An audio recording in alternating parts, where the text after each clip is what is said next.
It started with a ship. The Sarah's Grit. The call of the sea in her endless embrace. Destiny. And a song to be sung for the ages.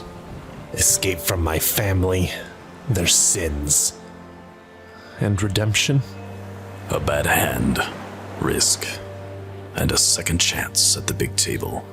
A promise of charity. The lie for tyranny. Now we're trapped, lost, and moved like pawns. Strange nations surround us, and we're all out of room. The course is unclear. The answers unknown. We freed slaves, killed monsters, and lost friends. We're hunted by devils. We're bound by dragons. They've raised the stakes, but we're playing blind. We're alone. This place is a cage. How do we survive? The Everstorm. Go ahead and start all over again if you want to. Yeah, that'd be wonderful. The whole thing. Yeah. Okay. Total recap. Yeah. Hold on. Drop down and do that again. Totally making fun of me. Welcome to the Everstorm. So, where we've been off for a month. It was absolutely awesome. Most of us have traveled or done something. I just spent the past 4 days cleaning because that's exciting. However, we also did go out west. Ogle went to Florida and dadded hard in Disney. So it was good times. And Timmy has it pulled back in a man bun. We're all very excited about it. Thanks. It's a good look. We're liking it. So where we left off a month ago, 2 Kodos divided the group, and no one really knew which one was which because as much as Cam would hate to know, one bad roll made it so the true Kodo was unable to give the answer that he really wanted. And ultimately, he still doesn't know which Kodo of us. And Clint and I talked about this after. They're like, shit, they're going to be so mad. Yep. So, one roll. It was. So though there were 2 Kodos, no one knew which was the Kodo to save. And so Balarin came up with the idea of using Kodo's own holy symbol to unite the 2, because the only thing they actually would agree upon, and use that as a ritual to attempt a divination to reach out to their god in hopes of getting some sort of connection or clarity. And as the ritual kicked off, instead of going, not really sure where they would go, they ended up in Dream, pulled in by the Dreamer, where he assaulted the entire group. And it was a raging battle, which ended up in his dispersal into smoke, mist, pain, screams, and shadow. And then they've all woken up. But in the midst of the battle, at no point did they see Sid. And so we will now come back to Sid and what happened to Sid, which could have been the name of this episode. So we're going to call this one Game 31, Devil in Our Wake, a.k.a. What Happened to Sid? Whose Sid is it anyway? Whose Sid is it anyway? Sid, you are watching the ritual. Balrin is starting to slide into his half-muttered, whispery Elven that he always seems to use for casting. And then you see your eyes catch, because you do have a fairly high passive, as I recall. Perception. Yeah. Mm-hmm. Your eyes catch at your feet. Somehow, this part of the deck of the grit is a little bit more glistening. Take our headphones off. Yes. We're all in a dream. Yeah. This is. I was confused. You're about to go solve a problem. All of a sudden, I thought we were done. Okay. No. And you look, but this is very important. And as you see the ritual going off at your feet, bright pink and magenta glittered cloud surrounds you. and it's like on you. It's like flour. It's a puff of that kind of dust that's thrown at those 5Ks that everybody stopped doing because it was causing lung issues. And in this puff cloud, you come to and immediately try and draw weapons. And as you become aware, you take a step back and the grit is soft and you feel a rustle at your legs, like things brushing up against them, despite the fact that you're on the deck of a ship. The ground feels soft but stable, not rocking. And as the powder dust clears, you see a form back away from you. And it's like, sorry, please. I don't mean any harm. And you see Felix Fizbang. Oh, jeez. My God, this glitter will never go away. This is going to be on me forever. Right. Apologies. Just a second. And then he does a couple hand manipulations and see, it's all gone. You kind of picked a terrible time for this, whatever this is. No! Well, that's fair. I'm sorry. In short, I kind of did it on purpose. I had no idea that you were all involved with him. You were about to be attacked, and I pulled you out of there because, well, we'll get to it. I'm sure you don't have a ton of time, so I'm really sorry about my poor timing, but I'm trying to keep you safe, Sid. You don't want to get involved with him, especially not with whatever was coming your way. You're not ready, and the least I can do is help. I owe you an apology. You're a great player, and I didn't realize what you had at stake until it was mine. And I owe you a small debt of gratitude that I would like to repay now. So, if you don't mind, by all means. I'd like to challenge you to a game. Oh, I see. Well then, let's get to it. Great!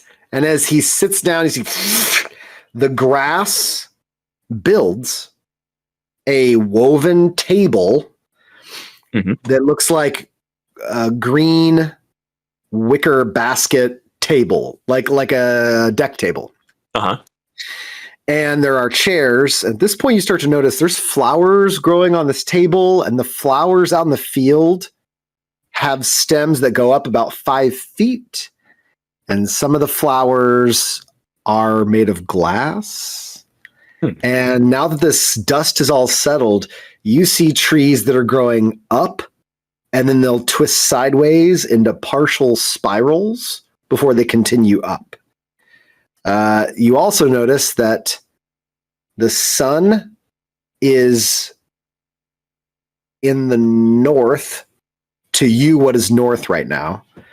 Okay. And the moon is in the same sky. And the moon is slowly twisting. Oh, nice place you've got here. Faintly, you think music? There's a lot of wind that cuts over all the grass. And as the wind cuts through, off in the distance, you're pretty sure you hear some sort of harp. But it's very faint, like over the hill, there's somebody playing. Okay. Or maybe it's just like wind chime sounds. So, great. Here is my marker. And he puts it on the table. All right. Well, then, here will be mine. And I will bid. Let's see here. So,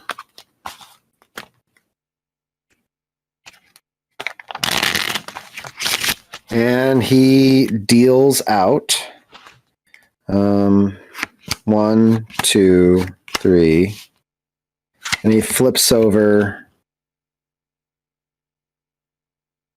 Oh, sorry, 4. He flips over the last one. Okay. So he's got. So I've done 4 down, 1 up. Mhm. And my 1 up is the Jack of Diamonds. Jack of Diamonds. Okay. Yeah, write that down. Okay. Well, Mr. Felix, we'll see how this one plays out this time. I know it's going to be a bit different. Well, I hope Knock the dust off. It's been a while. I hope you're enjoying all the treats that you have, though. a lot more than I necessarily bargained for, I'll say. You're a man who plays risky. It's interesting. I wish you well. I think you're suited for the long game. I hope so. Only one way to find out. So he looks at his and he bids down a slot off his marker, and Okay. you see a little, what looks like a gray shadow silhouette. And you recognize an echo. Nice. Let's see. How many cards do we start with? Is it 2? 4 down, 1 up. I didn't research my own game, so this is what he's doing. So 4 down, 1 4 down, up. 1 up. Okay. I'm showing a 9 of clubs. So I'm in, and I do not raise. And he looks at you. Very well. Let's put in old number 6 here, which is proficiency singing, which was his old one. Oh, You might wish to have your old tones back, he since did. we're dealing in things we've lost. All right. I'll see that, and I'll raise you. And then he taps the marker, and then a little ball rolls out and hits the table, and you see inside a little image of you. And you see things that you don't recall doing in this tiny little glass sphere. Seemingly adventures you've had and places you've been. It's like watching documentary footage of yourself that you don't remember watching. And that's going to be 4 points of intellect. Oh, shit. Okay. Well, let's see then. Let's throw a little bit at that. Does seem enticing. Yeah, I'll go ahead and put some platinum down for that. Okay. How much platinum do you put down? I'll put down 300. 300 platinum for okay. We'll see what he does.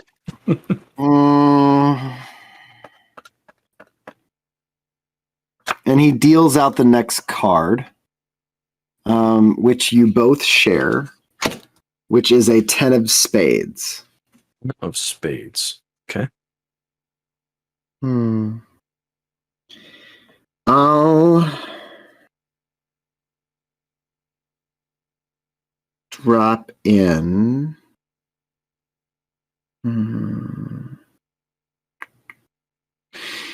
This, and then he lays out.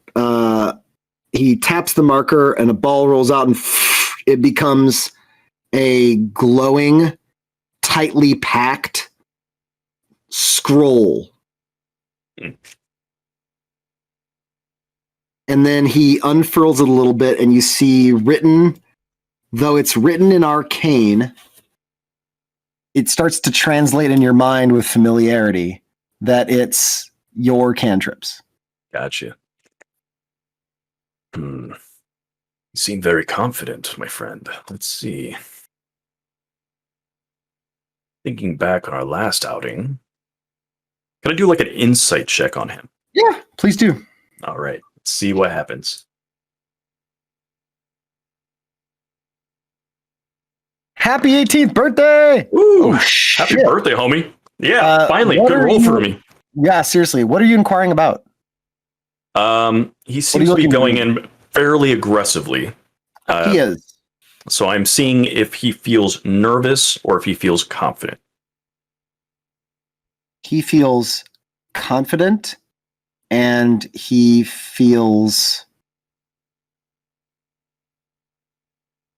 You can read confidence and a calm sense of benevolent justice. Benevolent justice. Huh. He seems calmly righteous. Interesting. You're a very interesting person, Mr. Felix. Oh, I try. What do I owe this generosity?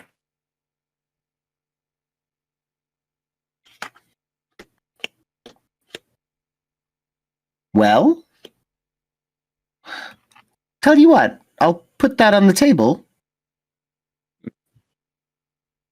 as a raise. I'll raise you the reason I'm playing. A reason. Well, And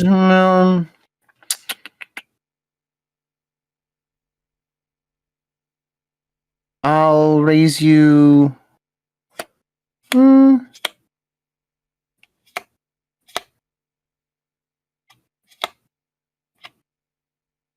This. And he drops in a smaller marble that looks like your marble that's showing like a little history of your experiences you don't recall. And you see a tiny story being played out of Felix in the marble. well, because this is seeming to be more interesting than I expected. Oh, sorry, I need to make this material. And he taps it, and you see a little paper marker up here that says Felix's reason. Well, I'll go ahead and match you with this, and I'll put the +3 con that I took from the druid in there. Right, because you're a druid now. Shall we see what the next card is? Let's. It's an ace of diamonds. Ace of diamonds. Okay. So we got. So it was a jack and a. Was it a 10 of spades and an ace of diamonds. Well, as it stands. Hard to tell. It's hard to tell, chat. It's hard to tell if I'm winning. Seems to be some strangeness at play. There's one more card in the river, one final card. Oh, are you eager to see it?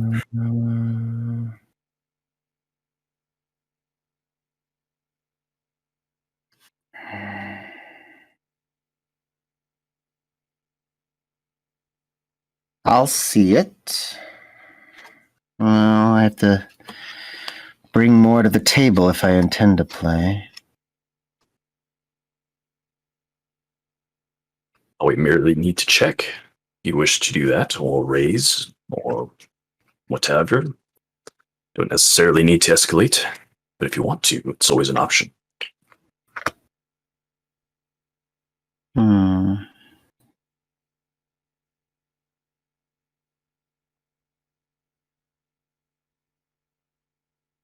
And he taps the marker and it just starts to glow.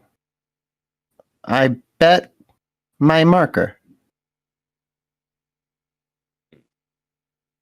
There's one man who has done this in the past. Are you sure? Yeah.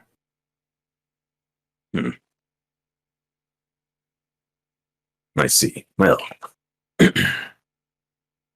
yeah.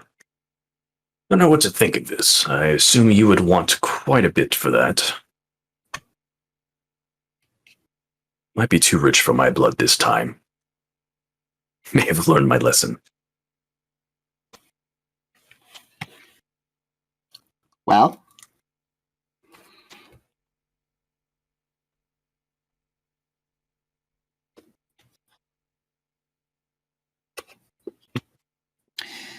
Sid, if you play this out, I don't think you'll walk away from this table with regrets. You know, if you were any other man, I think you were lying to me. I don't understand what you're up to here. I don't know why you would give these things away. For some reason, I believe you. Well, And if you win, are a liar, he points to the paper. If you win, you actually get to know. it's true. And if you are a liar, I do appreciate the con. So, what would you take for that?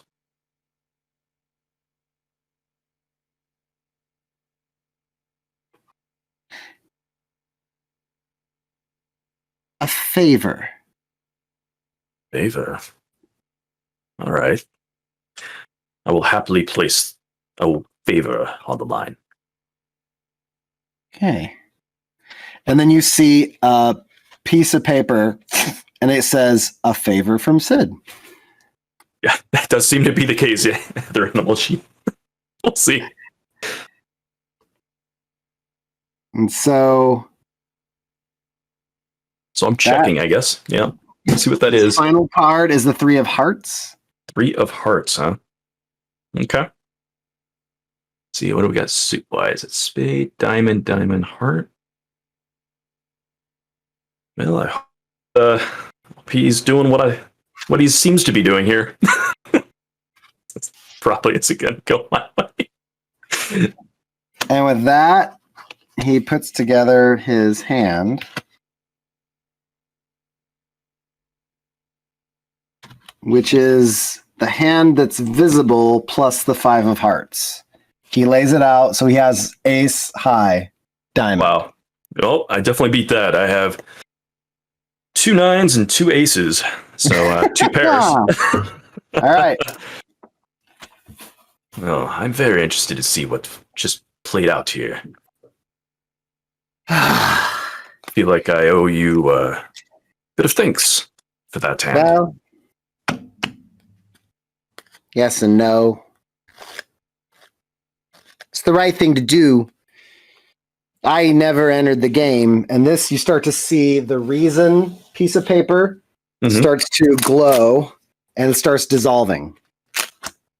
I never entered the game to play. It was a means to an end. And it turns out, because of you, I don't have to climb all the way to the mountain. What does that mean exactly? Well, and as you're grabbing your stuff, at one point while you're raking in your stuff, you notice that your echo, as you pull it in, starts to solidify and form in your hands as a cranky looking gnome. Okay. Really? What is this? Well, this was the unexpected happy accident of sitting across the table from Sid. You have this strange thing, and I didn't even know what it was. I've been cursed for a long time with a splinter in my head, and it calls itself Rack. And Rack, after I met you, left and suddenly he was stuck as this gray thing. And I could turn it off and on. Well, It that's was fantastic. crazy. I mean, I was expecting to climb a mountain to break a curse, and it turns out all I had to do was stop by and talk to a guy about some cards. It all comes through in the end.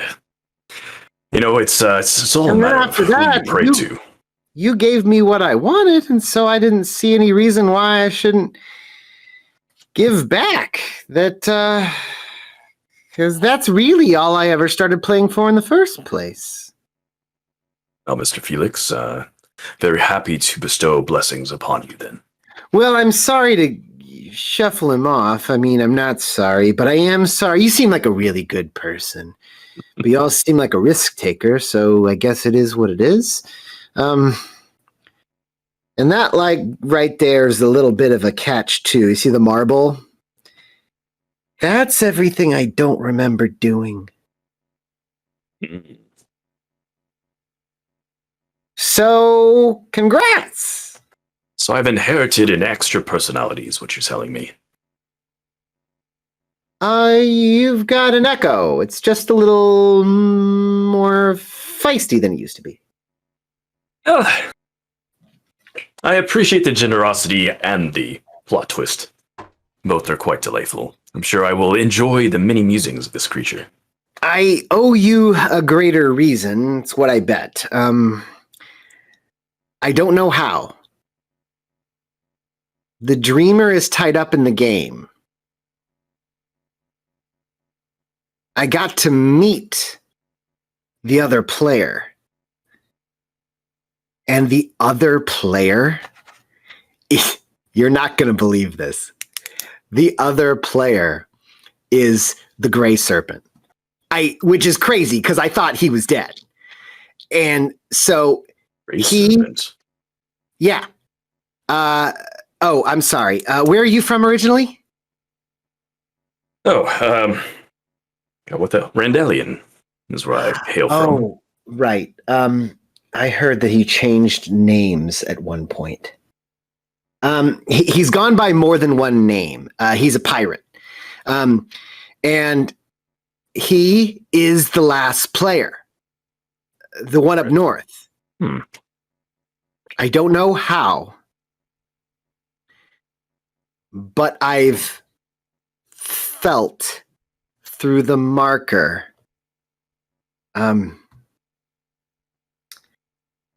He's somehow sponsored by the Dreamer. I dreamt it. I know that seems weird.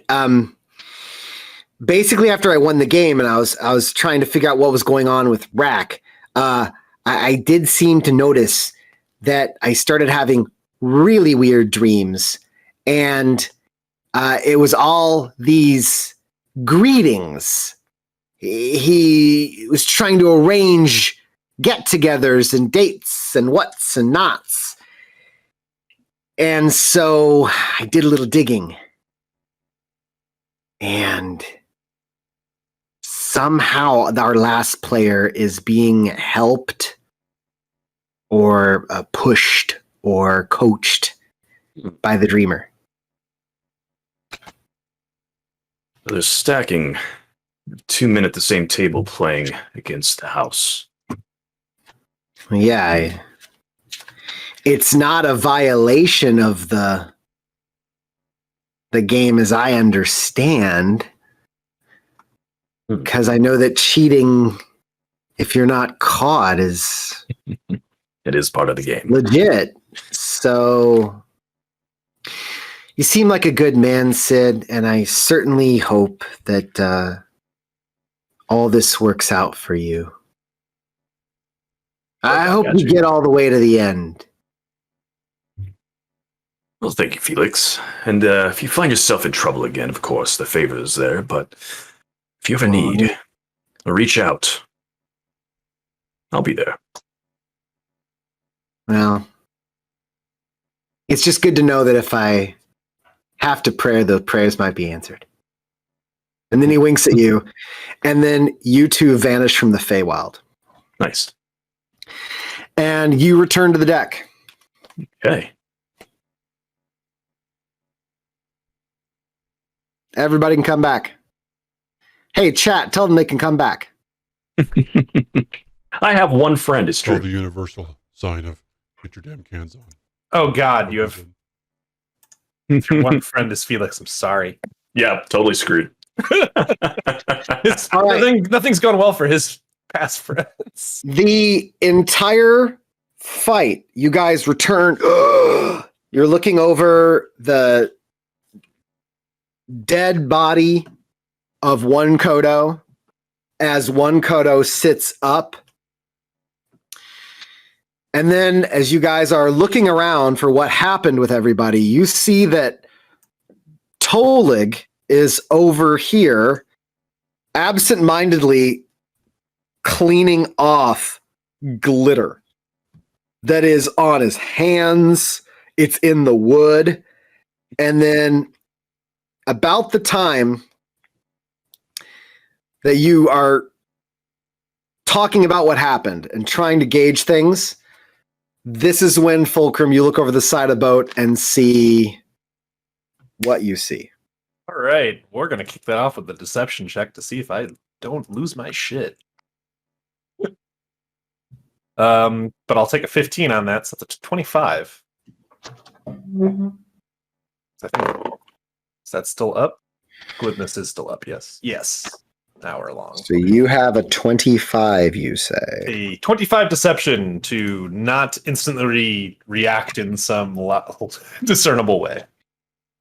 Outside of probably a eyebrow raise. Hopefully at a 25. It doesn't react as it continues to collect body parts and ravage them and then bag them. And then you see it dives back in the water and goes in the direction of another body part. Hey, guys, is everything okay? Why is there glitter? Am I actually back at this point? And as you walk towards the glitter, you are hosed in pink powdery glitter, as is Tolig. There's no cure. I look like a Dundee Petty little poofter. Okay, and then Do you not like it, Tolig? you see resplendent in the middle of all this and not covered in glitter, Sid. So much glitter. It's everywhere. My God. Oh, good. Everyone's still... have you not gone?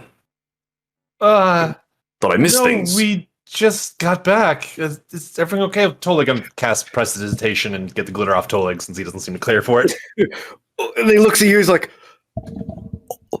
thank you. That's okay. I'm gonna... And then he grabs your knee. Thank you. Oh, Tolig, you're getting more on yourself. The cold great shine curse of the deep Feywild's doors have carved the skins off their faces to get it off. And he walks away after having quite the moment. I didn't know dwarves felt that way about the Fae. Oh, they dislike them greatly. So glad you're back. We're back. We're not really sure what happened. Kodo is probably Kodo, and my maybe dad is off the starboard side. Oh, that must be what they were talking about. I was pulled away, apparently for my protection. Maybe we stalled just long enough. Oh God! And then Fulcrum runs off at full speed to the cabin that Harmony's in. You go to Harmony's cabin, and she is there. And at this point, you see that Morgaine goes with you, and as he rushes, he's like, oh, that's great. And then he's like, I'll keep an eye on her. Go. Okay, thanks. And so he stays behind with Harmony. Well then, what happened? And do we need to deal with that now? Well, Aaron looks we have down time. at Kodo. Has Kodo gotten up yet? Kodo's standing. I'm just kind of giving him the eye, like, is everything all right, Kodo? Is it you?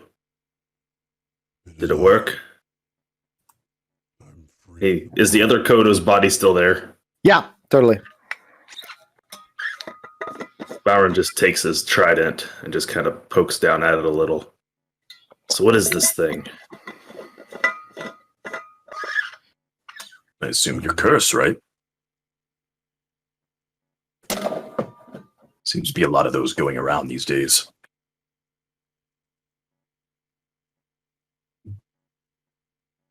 Well, I hope this is the better half of Kodo. If not, I guess we'll have to adjust very rapidly. Fulcrum's like walking around the ship, just like watching sightlines. Like, I'm pretty sure he is.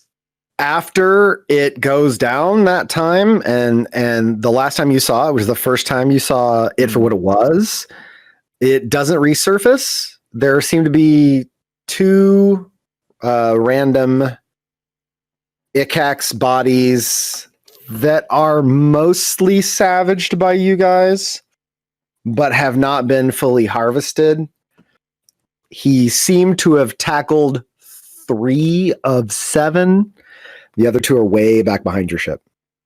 Get you a spooked fulcrum. I mean, there's usually burbles along the edge of the ship. I'll get in closer. I'll walk over to them so the distance is low and I can keep my voice down. Miss Sataza said I was getting pretty good at unraveling secrets and that I might just see some for what they are now. And that weirdly colored burble off the side of the boat was definitely not a burble. Kind of like the time those raccoons were definitely not raccoons. Oh, Sid, you wouldn't know about that. We got attacked by some raccoon band. Yes, it was a raccoon band. I thought they were really good, actually, until they tried to kill us. They usually are. Oh, get the burbles on. You seen one before? That wouldn't have been your first raccoon band? Oh, yeah, sorry, back on track, Ballrin. I'm pretty sure it's Grin. I don't know. In red. Yeah, I think he might have saw that I saw. I don't know, really. I haven't seen him again off the four-star. So are all the burbles devils? No, I hope not. I haven't been looking at them closely, though, since I suppose we could wipe them all out just to be sure. the only way to be sure. The only way to be sure.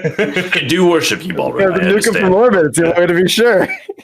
Well, I'm having a bit of a complex here. First, This is a military operation. Technically, that means Hicks has rank. Yeah, I guess. I guess I guess maybe it makes sense. The little critters have been harvesting and swapping and selling body parts for quite some time. I guess that is sort of a thing a fiend might do. That is? And they've been mysteriously able to get aboard the ship and hide aboard it many a times. Not too much differently than that other little creature that would hide aboard the ship every now and then. Which other creature? Swindle. Oh, Spindle. Yeah. Spindle, yes. Yes. And I mean, At this he was point, also you guys right? notice that actually those of you with high, I believe all 3 of you except Kodo have high passive perceptions. How 16. dare you? I have a Pretty sure 21. yours. What is yours then, Kodo? 20. Oh shit! damn. You Wow. must be great. We all All right. see everything. I'm on the low end at 16 then. All of you Yeah. notice that since Morgaine entered the back cabin with Harmony, Griggs has scooched close to listen into the door. He's still outside, but he's listening into the door. Nothing unusual about that. Seems pretty normal. All we know for certain is that if he gets too close, Morgaine will pop out, arrow drawn, pointed right at him. Oh yeah, one will just come through the door. Then Morgaine's what the should only one we who be takes doing at exception. this point? Looks like some of you are a little bit worse for the wear. Yeah, it was. We didn't even tell you, Sid. I don't know what happened to you. You came back in glitter, but it worked, I guess, Kodo. I mean, I see you're still tethered somehow to it, but I am. it seems like you're you. So I recall, I still saw like he still has like a tether going off into the ocean, leading off somewhere attached to Kodo at the end of the last game, right? Yeah. Okay. Yep. Well, I don't know exactly how it happened, but I do know I went somewhere different than where you all went. I was told it was for my own protection, apparently. So some dream of giant star-like massive dragons, and others dream of realms of glitter, I suppose. As many women there as you would have expected. Did have a good time, all the same. But I hope things were resolved equitably, at the very least. To be clear about what happened in your game before we forget about it entirely. You have back your cantrips. You have back your echo. You have Felix's marker. You have your 4 points of intellect back and 2 more from Felix. Shit. Woo. Okay. Nice. And I believe that's everything I put on the table. Yeah, I think that's correct. Now, I didn't want to ruin anything for you because I know you had to do a bit of a tap dance to figure out what you want to do with Sid from a mechanic standpoint. If you want to swap things from what you did to Echo Knight, you can.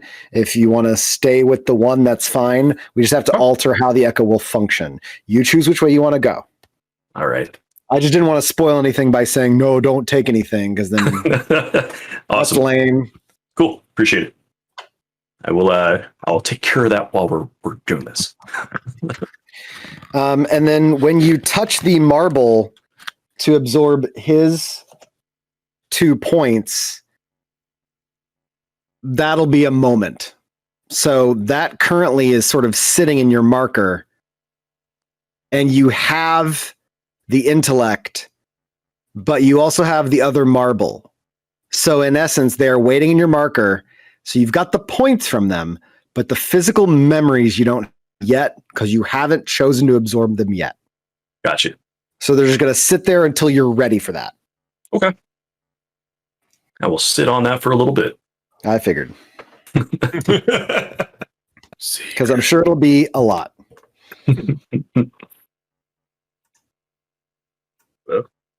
So then, should we be worried about what's happening now? Well, you guys are currently in sight of the shoreline, and Burl's looking down. Captain, are we stopping or are we gonna keep on?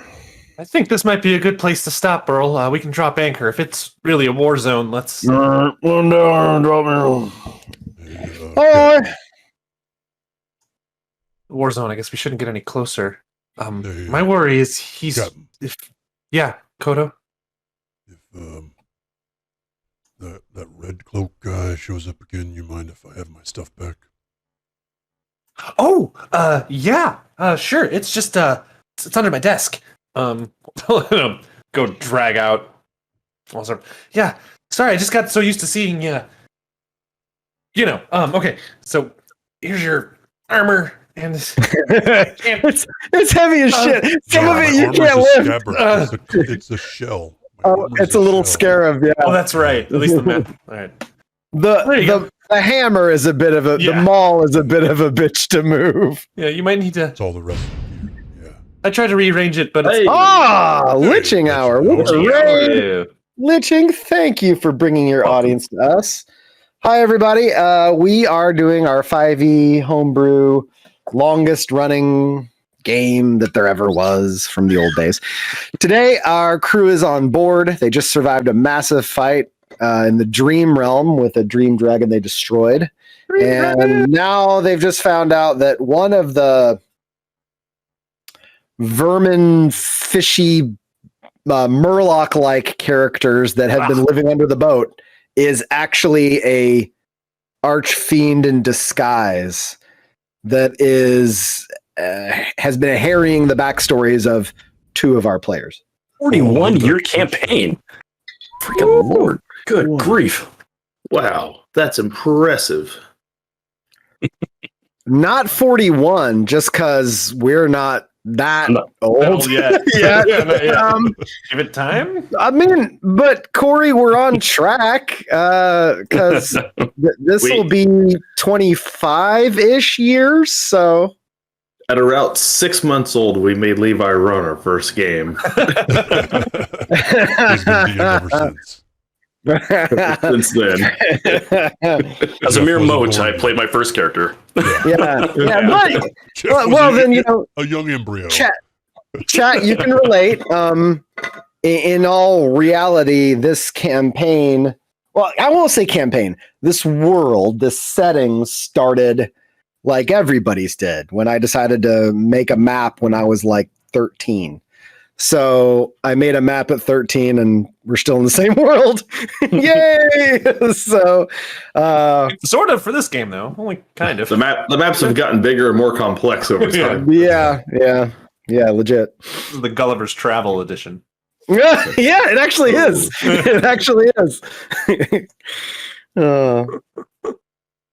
Well, so if you want to stop here, Captain, we could do so, but I'm a little confused. What? So you can see that the burble was not a burble. Yeah. It's kind of like how I woke up that one day and I could just see in the dark, like really good. And I'm worried that, we were about to get off the boat to go to the vault. And I would have left Harmony here. What if that's what he's waiting for us to leave so we can, Okay. maybe we should take her with us? How many times have we left the boat knowing damn well there were burbles on it and left Harmony behind? Well, a lot, but I didn't know. Has he always been off the side of the boat? Maybe this. Well, that's what I'm curious of. If he has always been one of the burbles and hiding amongst them, or if all the burbles are devils and Harmony's been aboard the boat the whole time, then perhaps they're waiting for the right time to do something to Harmony, or they don't actually have the ability to do that much to Harmony to begin with. Levi, had I seen that like kind of distinctive reddish burble before around the boat any time? Give me an intelligence check. Super, it's gonna go great. Oh, it did at 16. Ooh. All right, Nice. You, first off, burbles are easy to tell apart if you've been paying attention because they are colorful. However, you recall this burble, seeing it for the first time about 4 or 5 days ago. That's about as far back as you can recall. This one's yellowish orange. You know there's another one that's orange. So, but you haven't seen any that are like a warm color till you came into this area. Oh, like this far south. Okay. The ones you've seen before have been blue, green with motes of violet. So, but again, also, you're an outsider. As much as you know burbles. Yeah. In Vula Sands, all the burbles were like a turquoise or a magenta. All of them. I guess I can't say for sure. It could be. The only one that wasn't, I should say, was the one that owned the inn that you guys spoke to. And he was like a pale yellow with orange dots and stuff. But he was also wearing a shitty suit, so it's hard to tell his coloration. A damp suit, I should say. It was very damp. Okay, so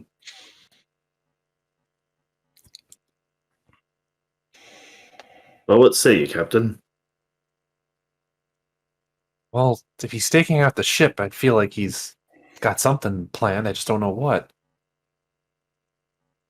But we also need As to get you on this see island. Kodo approach while you guys are talking, you guys see Kurik whip his head around at Kodo and then sidle up to him in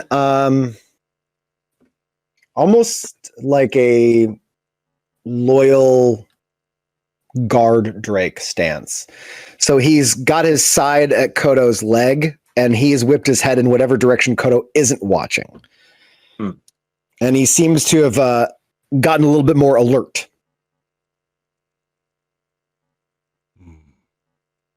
Everything will You be know. correct. Kirk's Yes. rising. Yes. You guys, I forgot. Kurik speaks Draconian. Mm-hmm.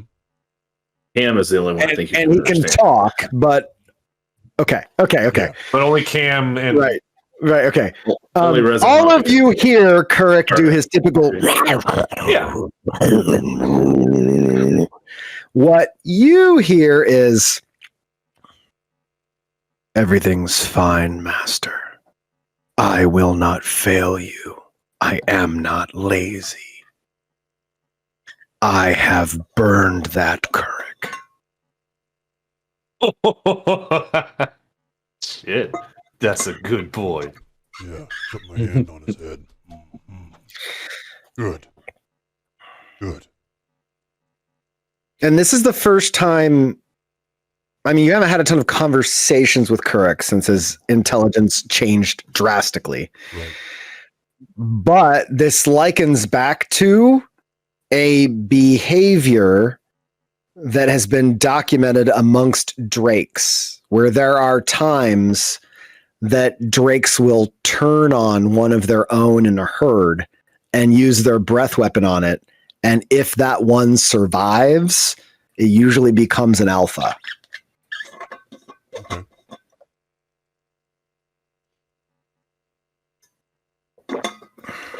I go downstairs to the cauldron. Okay. Okay, well, It is fine. There are a lot of Dragonborn that get up and start trying to get on their feet. And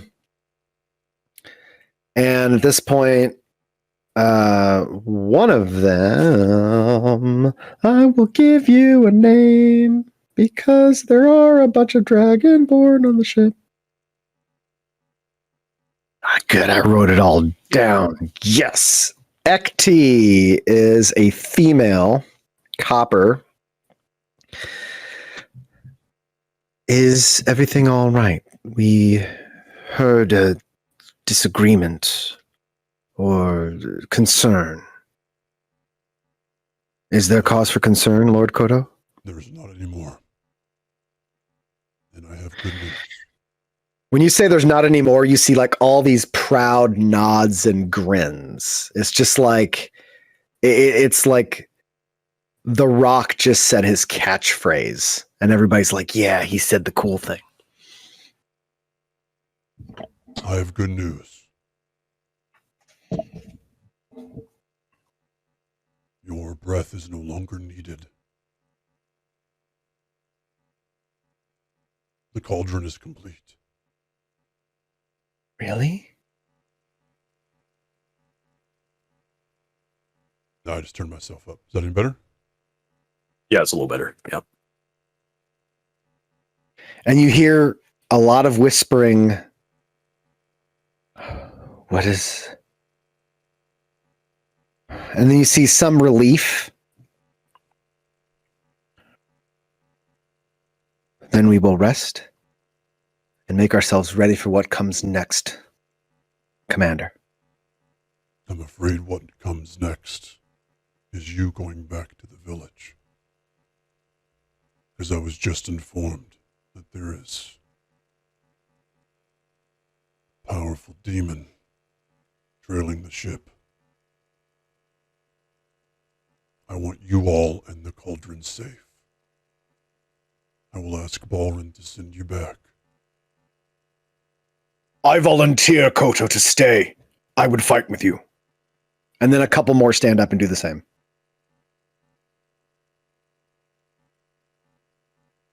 And then some are starting to get this look back and forth. And the vibe is very much who will step up, who is a coward. And then suddenly... I will make this easy. I will take 3 volunteers. The rest of you must go.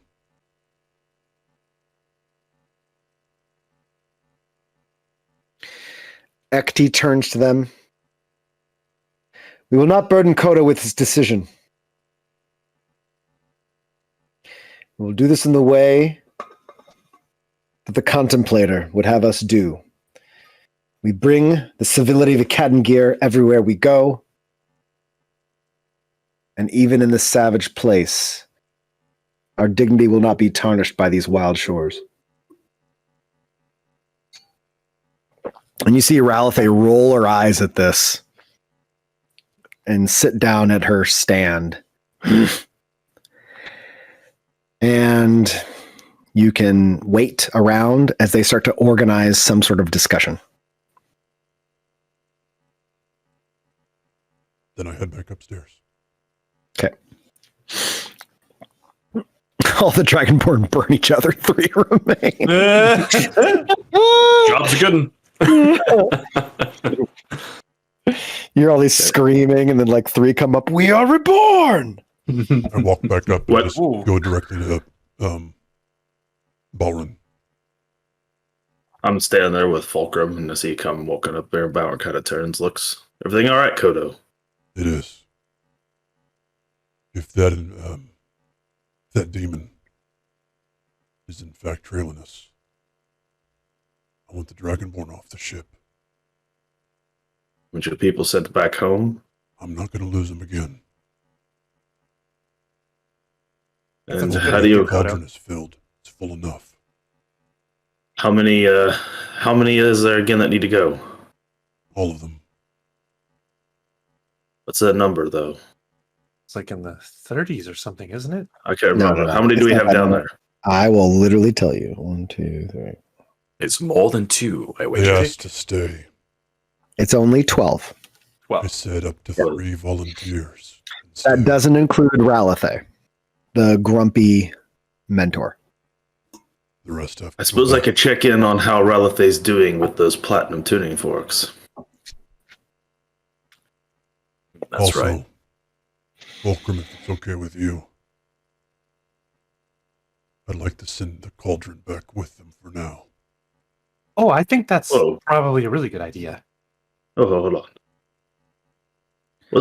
Didn't we bring the cauldron down here, though? Was it just to deal with the Dreamer? Or was it to take care of what's in the middle of this nasty storm? You guys feel the temperature drop a couple degrees as the storm that's on the far eastern horizon, which is directly behind you, that's had red lightning sparks, and it has been really angry. That seems to be dissipating, and you're starting to feel a chill wind flow from that direction. If Fulcrum's father is chasing us, we didn't have much success last time. Mostly just ran. Losing that cauldron is something that can disappear on a whim. I think it's a good idea to send them away, Kodo. My only worry is, I can't quite tell, but wherever that nasty storm is happening, I think it's kind of close to the village. It may be. How often can you do your trick, Balrin? Well, that's what I was going to speak to you about.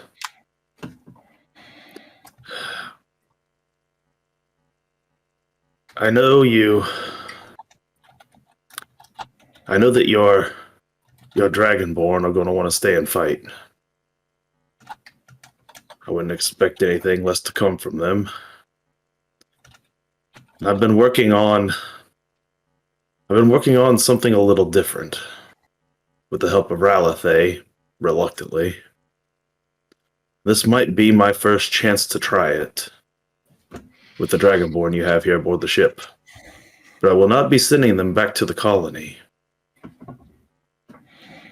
Where will you be sending them? Home. I Really? think.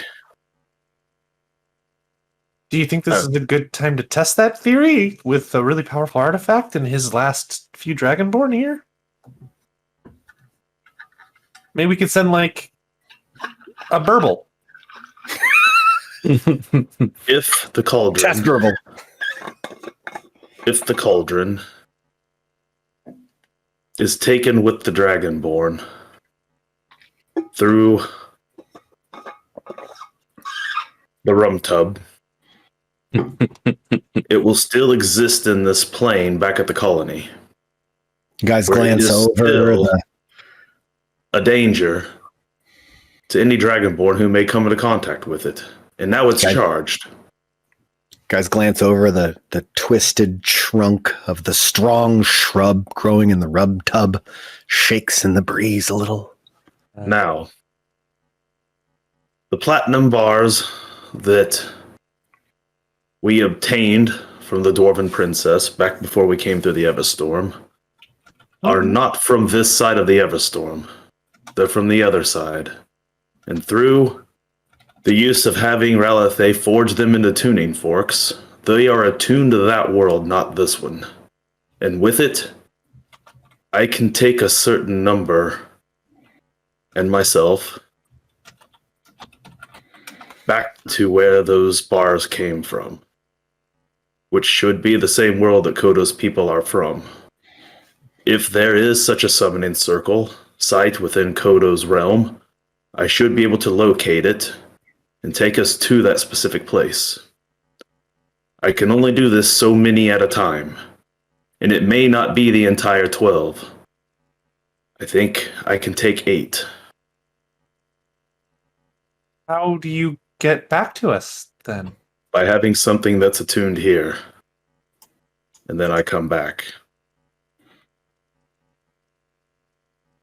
And since we're playing with platinum, how about you take one of my bars?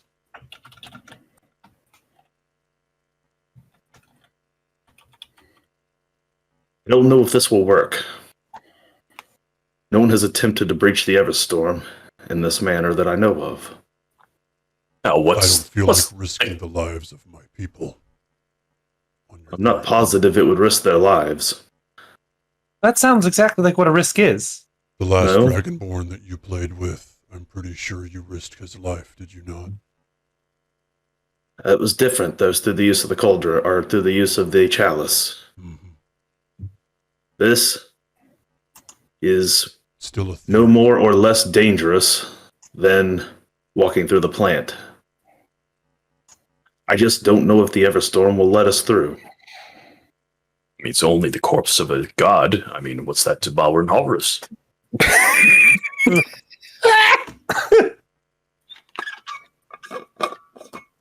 If this doesn't work, I suspect that 8 Dragonborn and myself will be standing holding platinum tuning forks and nothing will happen. We'll still be here aboard the ship. I'll have to take an hour's rest. I can try to pass us through the plant back to the colony as you request now. To be clear, to be clear on the mechanics, only the caster needs the tuning fork. You don't need one for each person involved in the transport. Okay. All right, then. This sounds I guess I was under the impression they all had to have one. Yep. It does sound like a limit on how many people you can take, but yeah, you only need the one. Once our job's finished here. This doesn't sound like something we do in the middle. Well, if Ralithe is making enough platinum forks out of the bars that I have secured, I'll be able to use this method to take everybody home. But I need to know that it's going to work. Take us all home to what? The Everstorm's growing, right? It's eventually going to take over and swallow the world. On which world it is. Still haven't quite clarified that. I'm not suggesting we do not finish our task. I'm suggesting if we're going to remove your people and that powerful artifact from this boat, that we take it back where it belongs. To your Not left the lands. cauldron yet. Yes. And a group of your people, I could, instead of sending them back to the colony with a charged artifact capable of mass destruction, where all of our allies and friends that we are trying to keep safe are currently located, I can send them back to your homeland with the artifact back to where it actually belongs. Safeguarded by what is hopefully left of your people there. We would never get it back.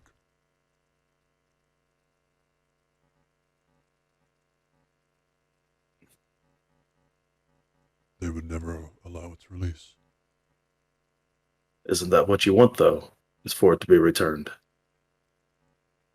If we intend on using this, we cannot take it back to Katangir. I thought we weren't planning on using it. Then why did we fill it? I mean, I've been uncomfortable about using it this whole time, but I kind of thought you were going to. Still might kill you. Are you still intending to use this on whatever's causing the storm? Didn't we need to kill a Titan? Possible. Technically a couple. Well, I mean, I don't know if you call him a Titan. We were coming here to save a Titan. Save a Titan from the storm, if I remember correctly. Yes, Magma's mother, I think. Grandmother Under, I believe. Mother Under, yes, thank you. That was right. I mean, So I guess I thought that the cauldron was to be used on the Dreamer. It seems as though we've dispatched the Dreamer. But I the was Dreamer is unsure dead if you were willing to use. I don't know. If you wish to use the cauldron on whatever you believe it is, it's creating this storm. Then I will not send it back or your people. I'm just offering this as an option, Kodo. I just don't want, if the ship is going to go down, say the Red attacks the ship. I don't want to risk losing all my people and the one weapon we have to turn the tide of this war.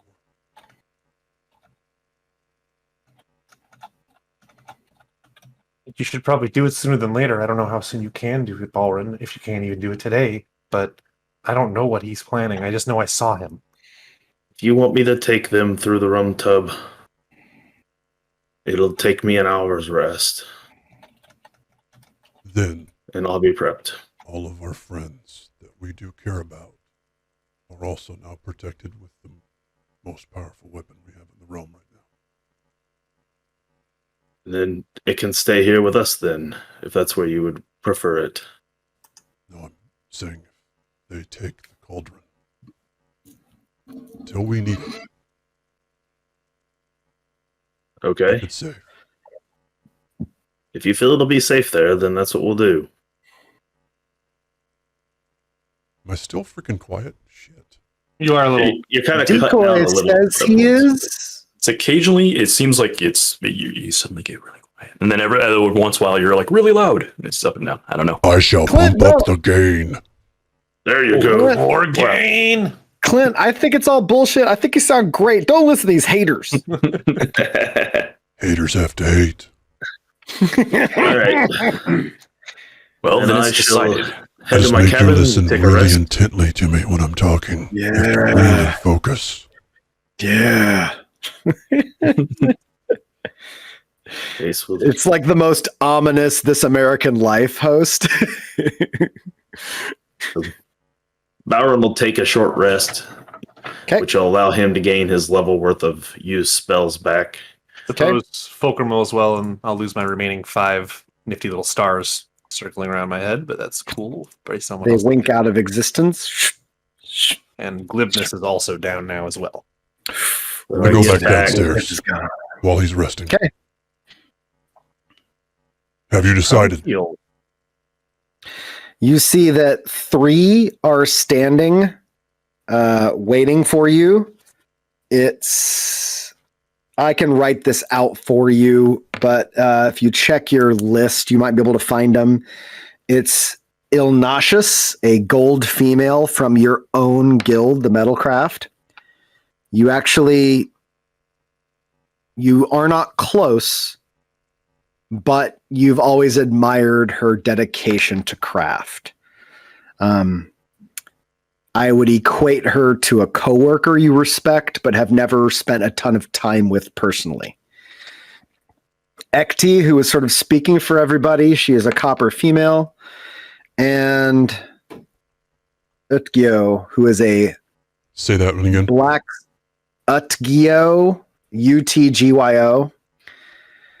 And Utgyo is a black scaled male who is a brewcraft. I'll just spell those all out. The rest of them, you see that there are a lot of tense faces, and Ekti's like, it was difficult and not everybody agrees. But the three of us feel we have the most to contribute. By that she means they're the most foolish to waste their talents on this ridiculous death wish. But they're definitely the best fools to die with you. So are you going back? My place is wherever that accursed thing goes. So you're going back. Then I guess I am.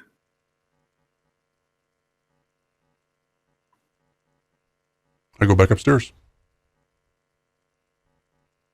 Good talk. It's about the nicest he's ever been. Mhm. Or she's ever been, I should say. So Sid will be keeping an eye out, looking for any suspicious burbles that's maybe swimming about. But otherwise, waiting for the others to come back. You note over the course of over this short hour rest, 1, 2, and watching them deal with the aftermath of the Ikax you guys took down when you killed / rebirthed Skagrid. It's tough to count. Give me a perception. Oakley. Let's find me the perception score. Oh, a 30. Damn. Bullshit. It is not tough to count. You got an eagle eye on this. You're staring. 1, 2, 7 that you've seen. Okay. You do not see the one described by Fulcrum, in that the ones you see are a warm color skin tone, but not that gold. However, all bear the white hand of the drowned hand order. Gotcha. Not always on their face. Sometimes it's on their body. Sometimes it's on their back. All right. Like my own mini Urukai. Yeah. That's exactly what they are. Oh my god. Oh, The order of man. the drowned hand. Yeah. The quest to retrieve the hand itself was one fraught with danger at every turn. True. And then he nonchalantly Luke Skywalker's that motherfucker the moment they give it to him. He did. He did. Because you know why? Because that was a test too. Yeah. Ah. You want this rotten, smelly stump? No. I didn't realize the correlation there too, because right behind it would be one of Bowron's sunken ships that he accidentally crashed into the ocean. The drowned hand wasn't nonchalant because the quest was not worth being done. He was nonchalant because they didn't believe hard enough. Yeah, that's how that They went. resolved to believe even harder. That's exactly how that went. All right, so we're doing the rum tub time machine and then making landfall? Yeah, I mean, if you guys are gonna kill an hour counting burbles, that's usually what I do for an hour when I got. It's one gone burn. from being It's gone from being a temperate, if not a little chilly day, to almost cold on deck. And now the storm seems to have dissipated even more, and the sky is starting to get brighter yet overcast. So it's still overcast, but there seems to be thinner cloud cover above. So you're getting this overall gray, diffused sunlight afternoon. Well, The water's choppy too. As you guys are sitting here anchored, the grid is getting a little bit of a rocky ride. Get your Dragonborn that are leaving up here in line and ready. I think it's time to do this. I They just all yell come downstairs up. from up top. They all come up, and Ralithe stays near the cauldron, regardless of who carries it. When she walks up, she hands you 5 of the tuning forks. Right. They are masterwork tuning forks. Sweet. Platinum Masterwork tuning forks.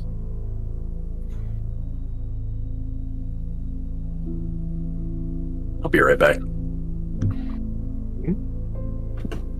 Okay. Got a mark. I'll look at Ralithe.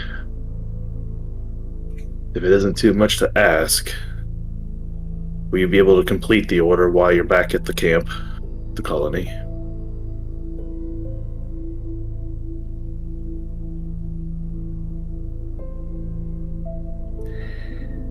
I will not shirk in what I owe.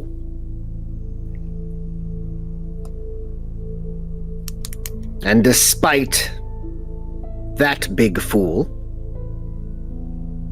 you have been many things, but you are not a liar. So I will not shirk in what I owe.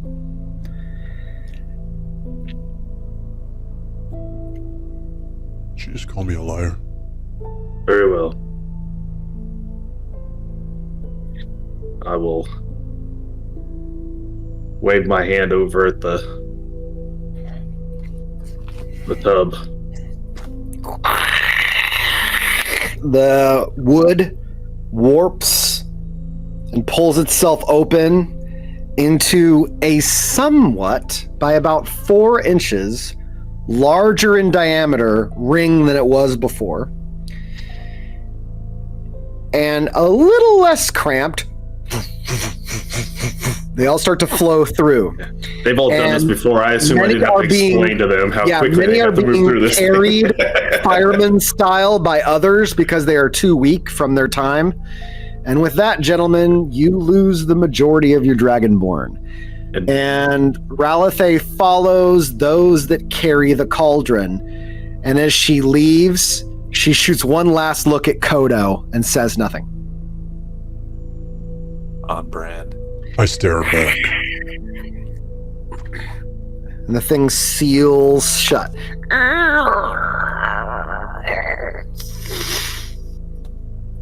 God, she's a hateful woman. Yes, but she may be very well the key to saving us all. Yeah. Yeah, I hope you're right. Now, more pressing matters. Now that your people are saved, Captain, what do Yeah. you wish to do about our infestation? So here's what I was thinking about that. I'm feeling a little bit better after a break and, a little bit of tea and anger juice. Thanks very much, Sid. You're very welcome. By the way, suddenly way better. I don't know what happened, but your cooking's on par again. What can I say? I'm a god. Got that magic back.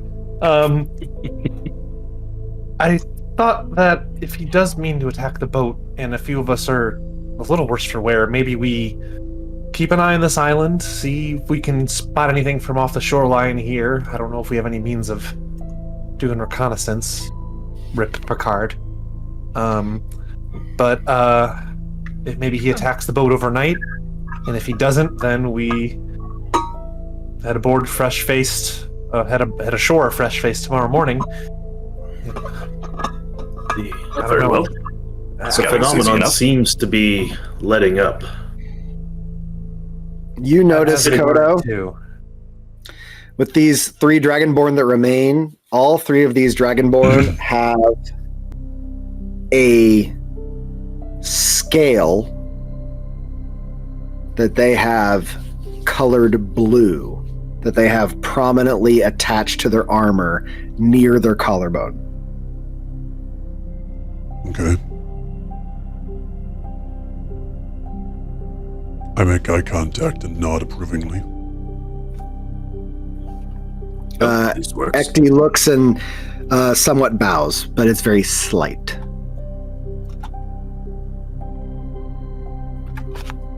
Well, Captain, I believe if the Red was going to attack us, he would have already done it during the period when we were gone. That does make sense. I'm not sure why he didn't. Well, I have a proposal. An idea, I suppose. I'm all ears. If removing the Dreamer from the equation seems to have weakened the storm,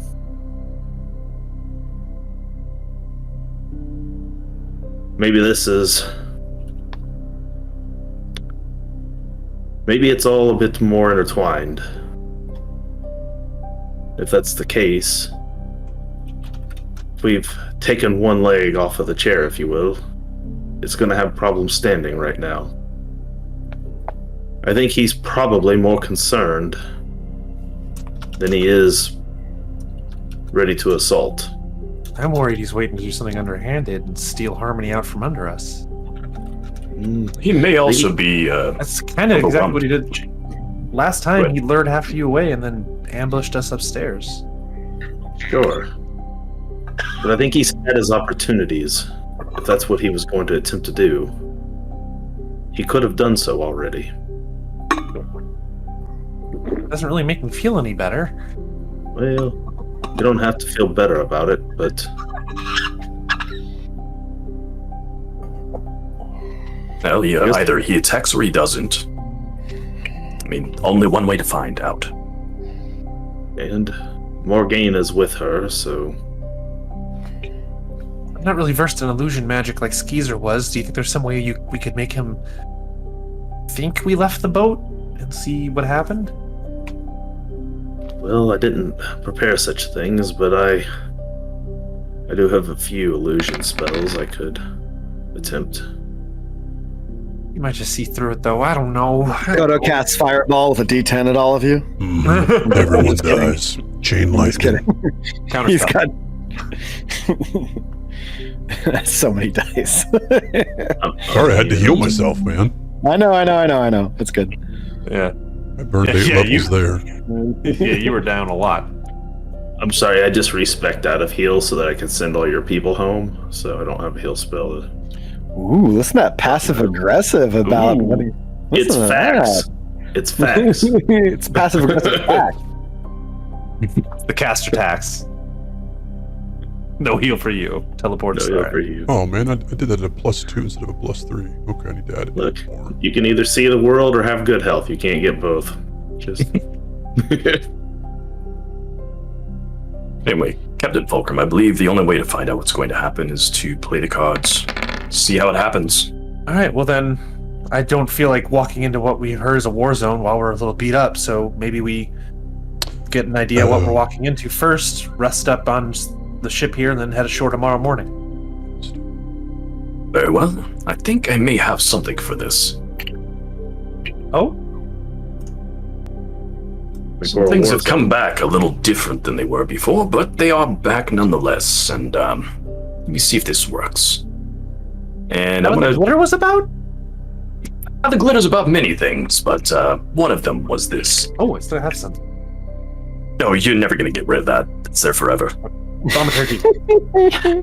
When you say that, you see Tolag look over at the captain, and he looks like the captain. He's giving the captain a look like somebody that has some sort of skin disease that they know is incurable. There's like a pity in Tolig's eyes and a fear too. I mean, I didn't want to like press the digit off because it looks kind of nice on the horns. Like I don't really. He's got glitter horns. Of course he does. That's your new spell, glitter horn. Glitter horns. Oh, nice. But anyway, let me see if this works. And I'll call forth the shadow. You guys see him Oh god. just look to the side where typically when Sid summons the echo, you see him kind of look in the direction he intends it to appear. And as he does, he normally looks in eye line. However, this time you see Sid look and then all of a sudden, whoop, shunting out waist height, you see a little short-bearded, angry-looking Felix Fizbang in tight leathers, and you can see bound to the leathers on this echo 10 daggers. Oh my god, you didn't. And you see it's moving like the echo in that it only moves when Sid moves. And it only does what he does unless he directs it otherwise. And you guys see that. But at the same time, all of you with passive perception can tell this echo's eyes are independent and are looking with hatred at Sid. Well, things came back a little different than I thought. I don't know what was done here in the past, but there seemed to be some novel experiences to be had. One of them. You feel, for the first time, Sid, there's a weird ping of will trying to bounce back at you. In all the ways that you will the echo to do things, for the first time, you're feeling it trying to do something on its own. But it's like a breeze. It's like, stop it. Well then, let's see if this... it's like a 2-year-old trying to shove you over. It's like, okay. Cool. So, Felix had to offload a few things, and I inherited a peculiarity of his personality that he no longer wished to have. So angry. Oh, yes. When you get close and lean in, its eyes shoot from Sid to you, and you just see hate. Pure hatred. And actually, I don't think I like this as much. It's kind of reminding me of like some of my siblings. And when you're up close, you can Reminds see me of this. what I just left. This gnome looks like it's been malnourished in the eyes, not in the body. In the body, he looks fine, but in the eyes, he looks either like he's malnourished, or he's been awake for far too long, or he's seen some shit. You just see the weight of years of stress in his eyes. The bags under his eyes, the crow's feet, there's just all this stress and strain there. And he's got the angry vertical lines between his brows that look like they've been carved in with a chisel. As I was saying, Felix apparently had a unwanted passenger. I relieved him of that problem. So, we'll see if we can revitalize this one. But in the meantime, I believe he will be useful. Let me see. Let me send him away. And I'm going to use the ability to send him as a scout. I can go blind and deaf and listen and hear through him and send him out up to 1,000 feet. Okay. Does he bamf or physically move? Yeah, I think he moves. Okay. If we need to, I'll tell Burl to move the boat a little bit closer. I don't know how offshore we are. Where do you want to send him? Well, I'm assuming there's a shore that we're looking at, so Yes. go out that direction and scout the beach. And he runs to the edge of the ship sets his feet one last second and does a side flip over and then runs across the water. And he is fast. As he gets out, he's scoping the land, and you see, though you are looking through his eyes, it is an erratic and strange element to this new power because he does seem to look independently of where he wants to go.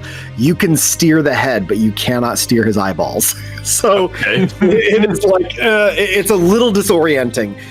You guys see Sid sort of grabs onto something nearby.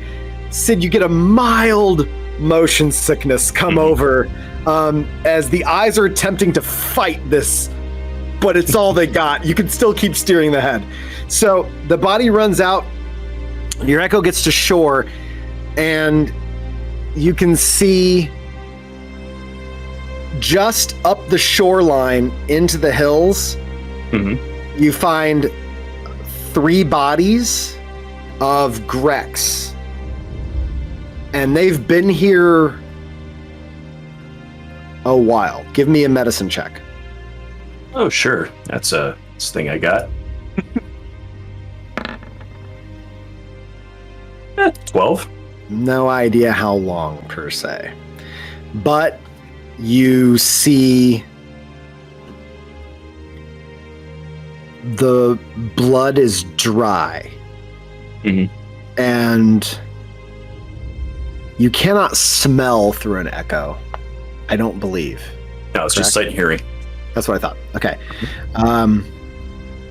You can already see that vermin have taken to like tiny Everstorm flies, which have too many segments, are buzzing all around this thing.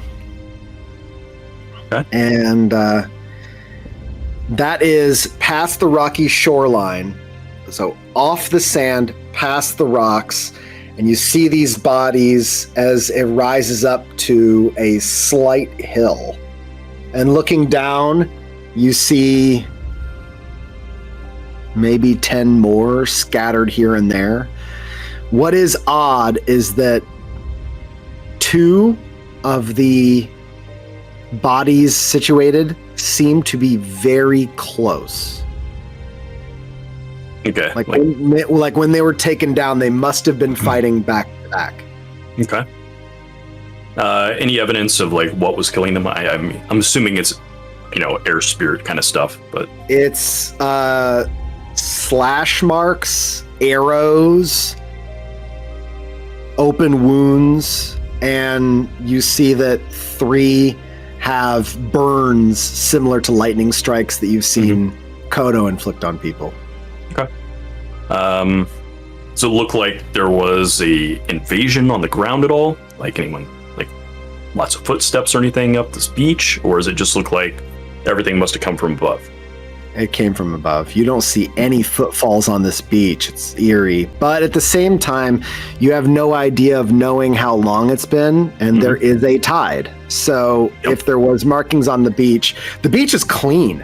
There's no bodies on the beach. There's no blood stains, no nothing. Okay. Well, good enough for me. I'll pop them out, and I'll open my eyes. Okay, hold on. I'm going to make a attempt with disadvantage to will myself away from your control. What is your spell save? 16. Sweet. With my 7, I do not beat you. Well, that's good. Well, Captain, it appears, as we suspected, they have been attacked from the air. About a dozen or so Grex have been dispatched, unfortunately. Clearly lightning strikes as well, so much as we saw in the magma situation. Probably the same type of force, okay. We may be arriving a bit late. Well, I mean, we knew things were happening here quickly. We'll just have to see if we can get on shore tomorrow. I don't think it's going to change anything. I don't want to leave the boat. Just nervous. Well, if tomorrow morning it's going to be, that's what it would be. I mean, if we are going to walk into another Skymouth, I'd like to have all my tricks up my sleeve. Fair enough. Permission to do some more extensive scouting. Oh, yeah, please, very much so, yes. If you can do that as much as you can. I could be gone for a bit. Take as much time as you need. I figured we'd just set up watch here, if that's okay with everybody tonight. See if anything happens. Rest up after fighting a dragon. And, I guess try and fight a hurricane, maybe? Amongst Tolig, the Dragonborn, Lindell, Talua, you do have a retinue of NPCs, all willing, at the very least, to maintain watch. So if you all wanted a full night's rest without having to worry about it, you could. All have offered on more than one occasion. Okay. No, let's take our long night unless anyone else has anything. Well, Bowron has something he might need to do. Then let's do it. What do you need, Malvern? The sun sets. It's getting even colder. The choppy water rolls in and is... Those of you that enjoy the sea, it's great. It rocks you like a cradle. But those not accustomed, the fresh Dragonborn are having a tough time.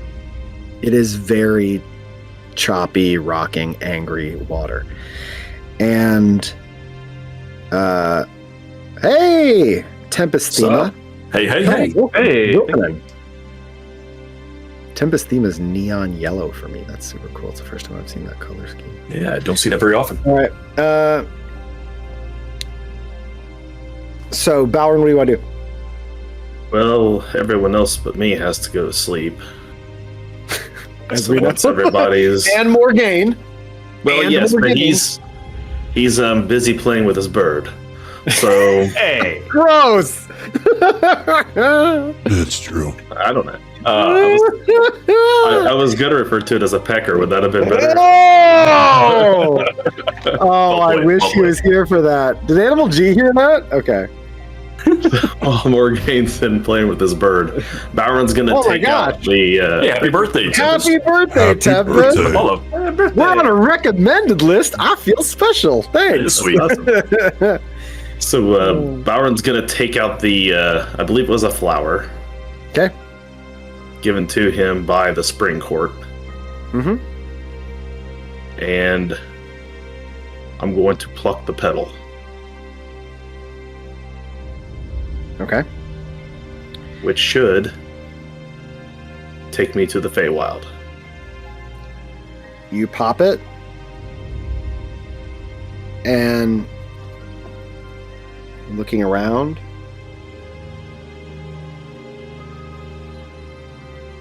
you get up, you look behind you, and soundlessly, the back half of where you sit is a cavern. You heard nothing happen.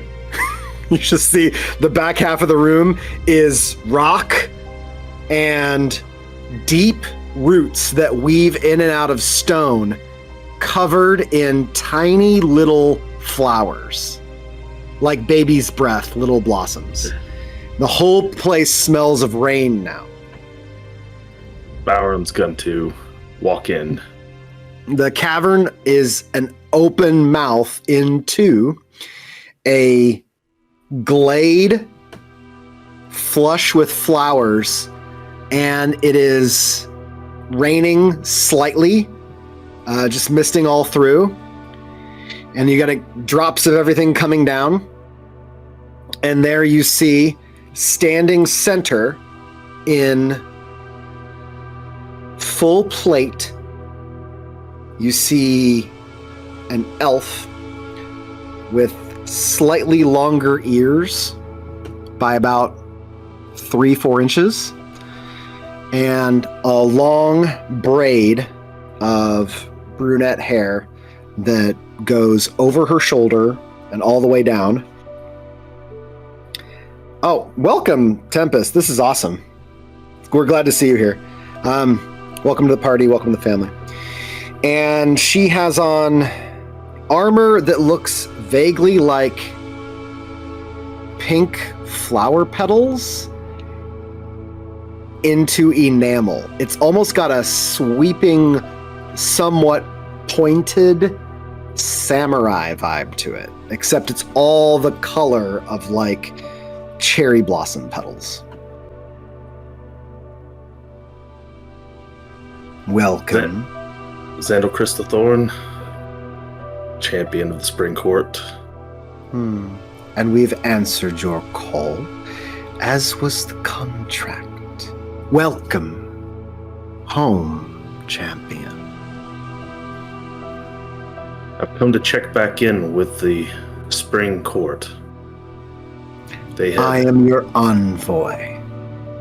They had once proposed a theory that if the dreamer were to be awakened, the Everstorm would end. I'd taken up that cause. The dreamer has been defeated.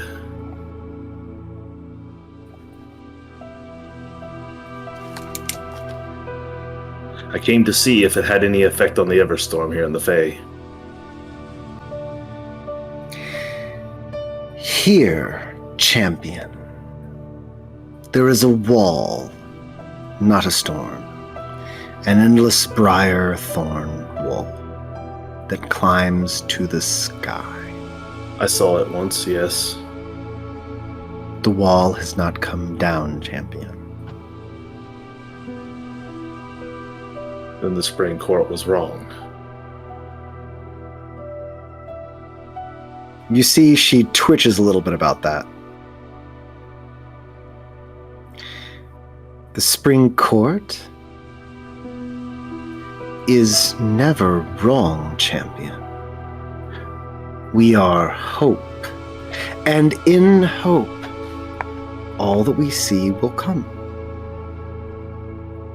The dreamer is tied to this place and is integral in its end. Summer is not right. Summer waits to die as it burns itself out. It will burn in its wrongfulness. And the dreamer is key, champion.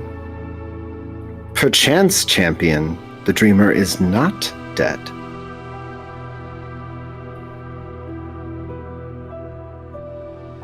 The dreamer still needs woken.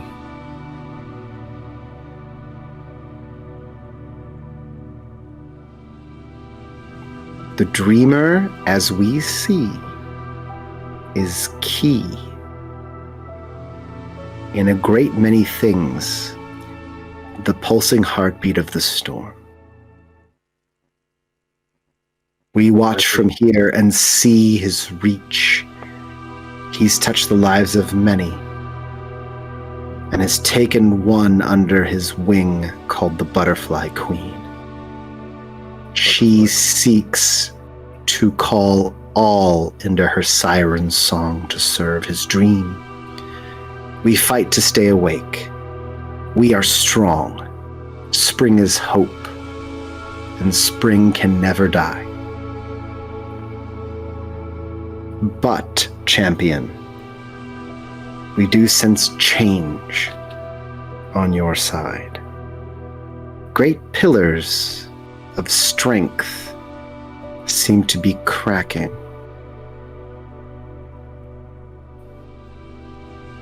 You've been very helpful. You say the dreamer is a key. Unlocking this storm. I knew someone else who was a key once. Didn't work out so well for him. But perhaps there's something to be learned from that yet. I'll go back. I'll find a way to wake this dreamer. Champion. If I did not destroy him, then I will wake him. Something is wrong on your side. A great stone began to crack on our side. A stone that must be something different on yours. And though it took our attention, a lake, a great lake, froze and cracked, killing all within it.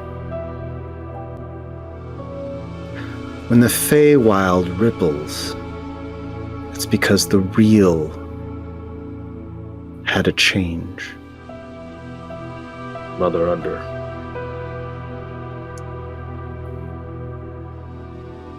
Are we too late?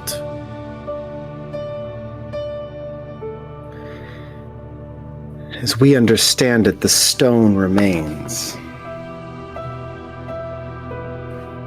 The lake is far from it, but we sense it as a pillar of this place. Very well, then we will continue on our course. I'll see what I can do about whatever is left of the Dreamer. Spring stands strong in the real as it rides upon your shoulders, champion. I'll turn and look back out of the cavern. She blows in your direction a single seed from a dandelion. I'll catch it if I can. A gift. Single seed. Alright. Suppose I'll figure out what to do with this shortly.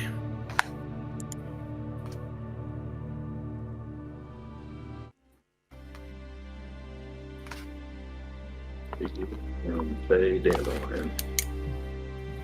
Alright, duly noted. I'll walk back out of the cavern back to the ship. On your original flower that allowed you to travel to the Feywild, there are 3 remaining petals.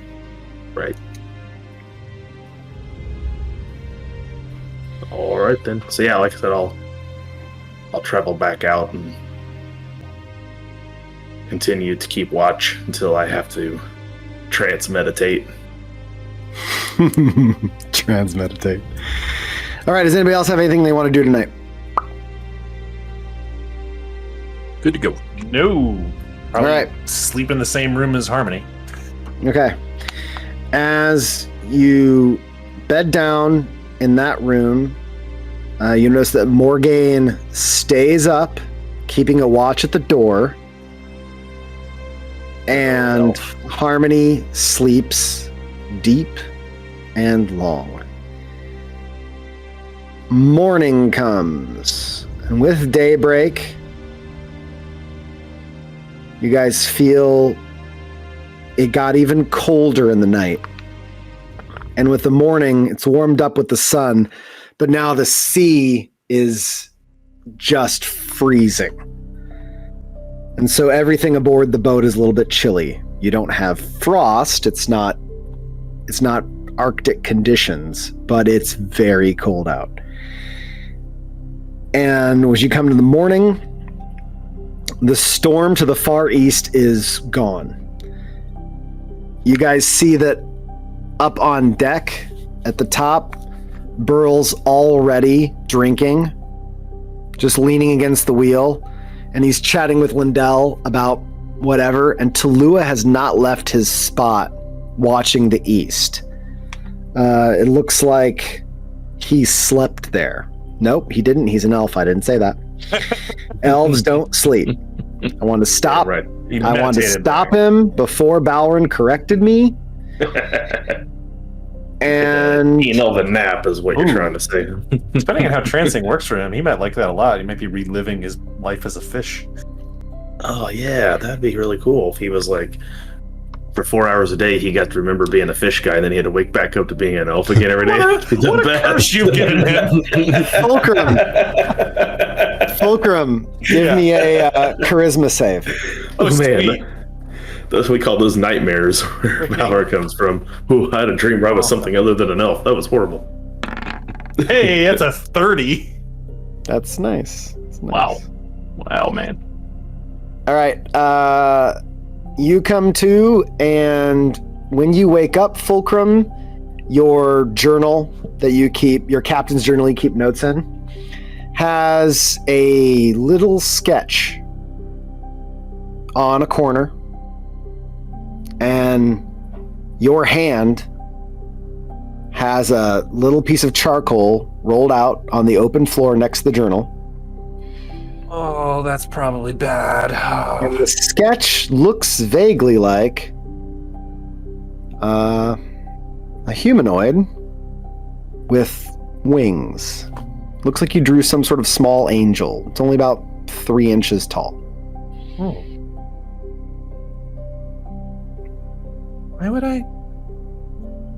So It's very scribbly. You Is can't. Morgan in the room? Yeah, he's there. Was I sleep doodling again? Do you know? I don't know. I was kind of busy working on a tune. I don't think I saw you draw. Okay. I don't know. My hook for cam, when I want to do a cam, is I don't know. That's my hook. I mean, honestly, pretty much. I guess I'll do a quick just investigation. Make sure He's a Tifamar. He's an Azzling. I'm a mad science experiment.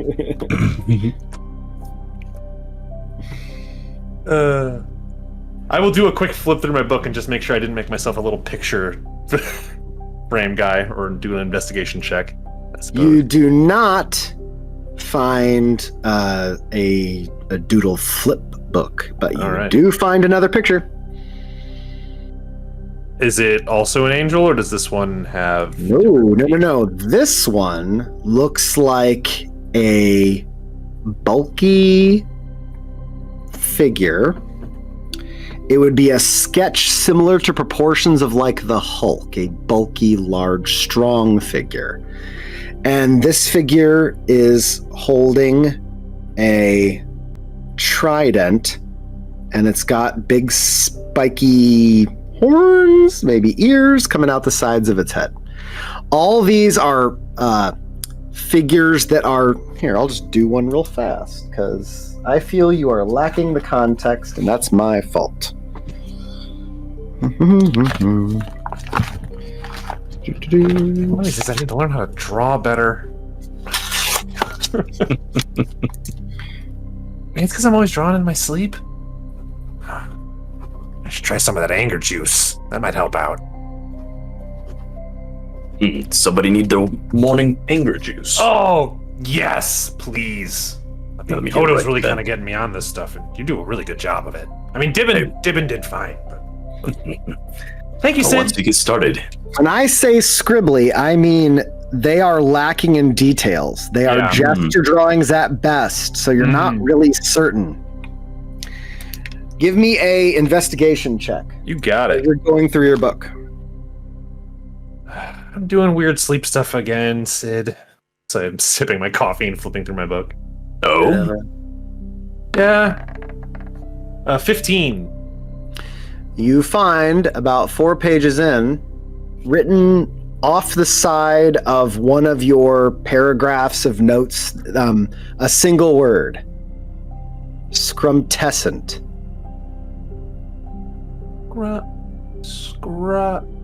Scrumtescent. Auron walks past Fulcrum at one point after he says that and puts his one actual hand on his shoulder just briefly and says, "For what it's worth, I think all of your sleeping things are weird." Aw. He just kind of... Thanks. I mean, you would. I'll take that as a compliment.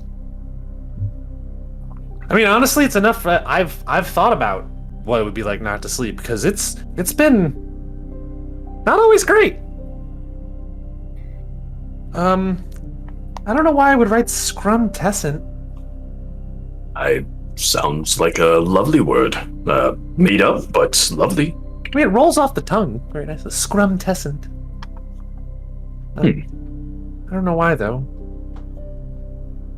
Well, I mean, Another given your riddle. heritage, probably something dangerous, but in the end, very exciting. I guess. Well, Oh, that's great, Tempest. That's super cool. yeah, it is cool. Well, I guess it wouldn't be fish out of water. It would be cat out of water. That's good. Catfish out of water? Ooh. Oh, Thought about it. Aaron was gonna find Kodo you find Kodo. if he's awake. Wherever Kodo goes, the three Dragonborn now stay within about 10 feet of him, generally sparking up discussion. And when you walk up close, the black Dragonborn, Utgio, God, I gotta change that name. It's terrible to say. Utgio hands you some breakfast. Thank you. Thank you. Kodo, I have a question for you. Yes. Inside the dream, we battled, pardon me if I butcher his name, Veranox, correct? The dreamer? We did. Defeated him.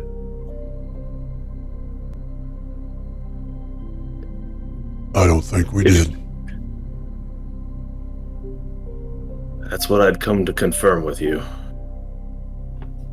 We, What is his state now? I have no way to commune with him. I have no idea. I believe we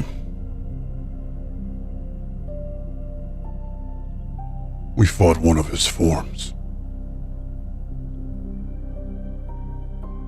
So he still slumbers.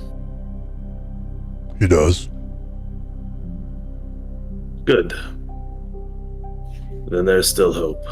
All right. As you guys chat, people are milling about with breakfast. You see Lindell delivers breakfast to Skagrid.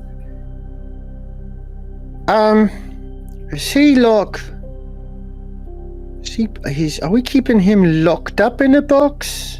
What's the plan there? I mean, it's good that he's got pants now. So that's He is improvement. clothed. That is a given. Right? I mean, I don't want that. I mean, I feel like there's a little bit of a Griggs protocol in effect right now. Familiar, very familiar. Yeah, we're We're calling this one a Code Griggs. Yes. Yeah, we're in a wait and see posture on him. Whose job is this Code Griggs? I can do it, Tolig, but I can't guarantee he's not going to be injured in the process. Right, I kind of anticipated that. I mean, I was gonna put Tolig on it, but he doesn't seem quite as well. Griggs is still. No, I think Tolig can handle it. Right, fair enough. I'll pass it along. And so Lindell walks over to Tolig. You see, way off on the opposite of the deck, and then you see he runs over, opens up, drags him out, sets him on the steps, and then he shoves a plate of food in his face. And then you hear like, and he backs away, and then you see the terrified halfling starts eating. Straight as a halfling now. I forgot all about that. Yeah. Good job, Tolig. Make sure he clears his plate. All right. I'm sorry, but you're on! Well, that sounds pretty normal. So you did kill the Dreamer, right? There was No. like an explosion. No, he's not dead. Great. And then I woke up. I was gonna ask to see if he drops anything, but I guess the player is still in the game. Apparently your I think he Dreamer has is, to be. well, he's sponsoring another, apparently. Well, you are all doing the weird sleep thing. I traveled back to the Feywild to speak with the Spring Court. Oh. How did that go? 9 hells, it's cold. Well, the manifestation of the Everstorm there is still there. Some other weird things have happened throughout the Feywild. I think it's related to the whatever current condition of Mother Under is. But the Dreamer is necessary as a key to helping unlock the Everstorm. So we need that player to remain in the game.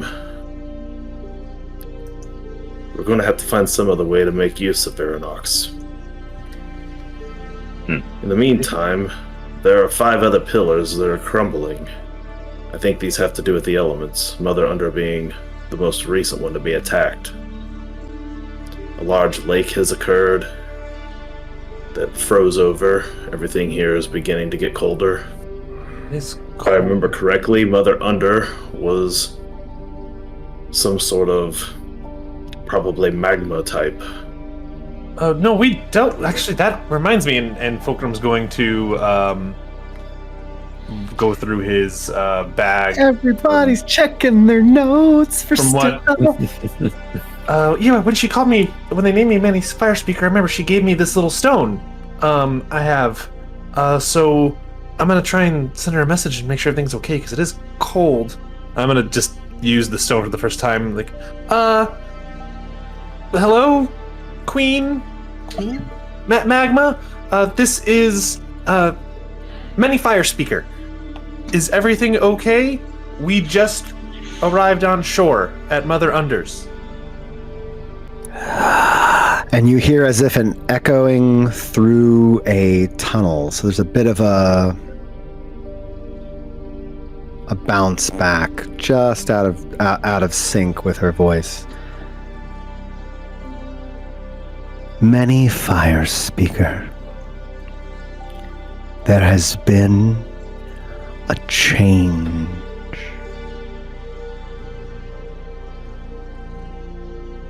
Something of the 311 is wounded or broken. I do not know, but my father has come down from the mountain. He stands with me, for one of his enemy is harmed.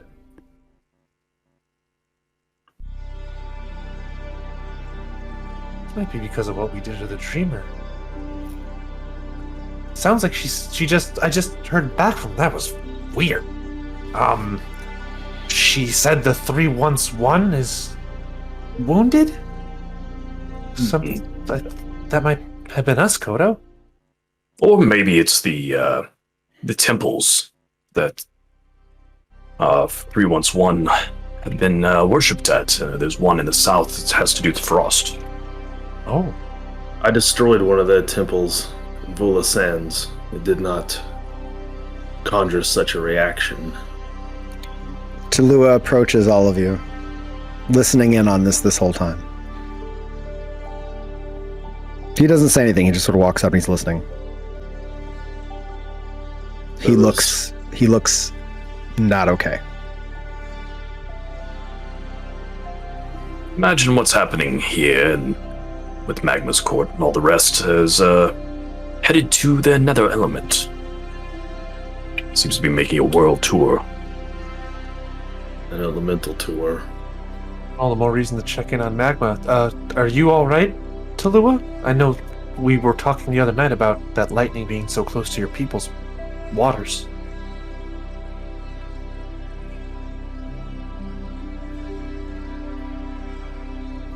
I've been working since my change.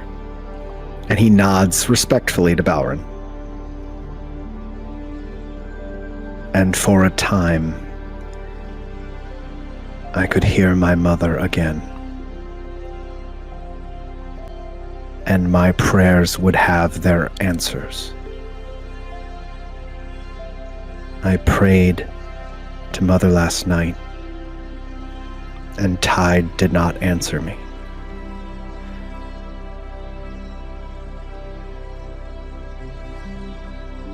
I don't feel a connection to her. I do not see her bend in the water.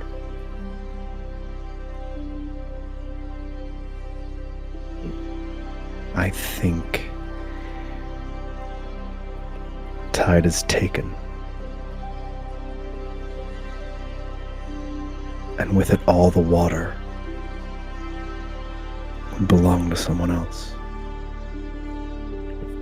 And right there, we're going to take a break. I thought. We're Right. going to pee and get more coffee to make more pee.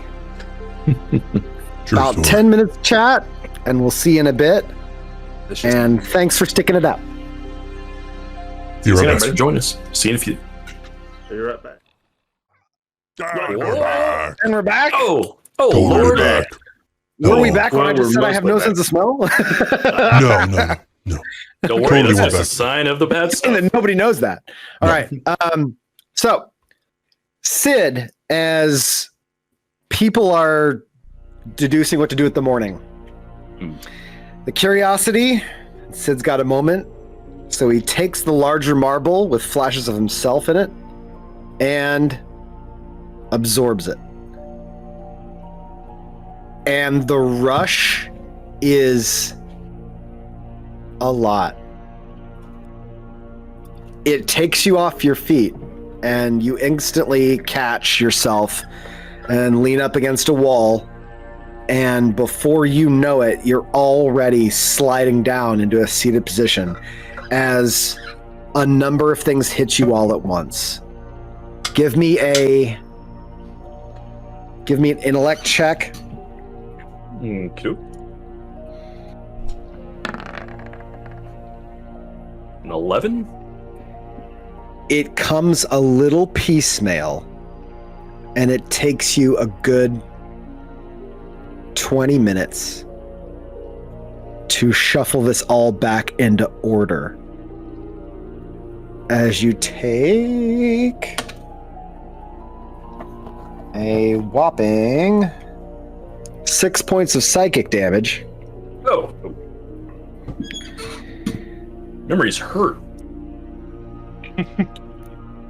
And by the time you've put it together,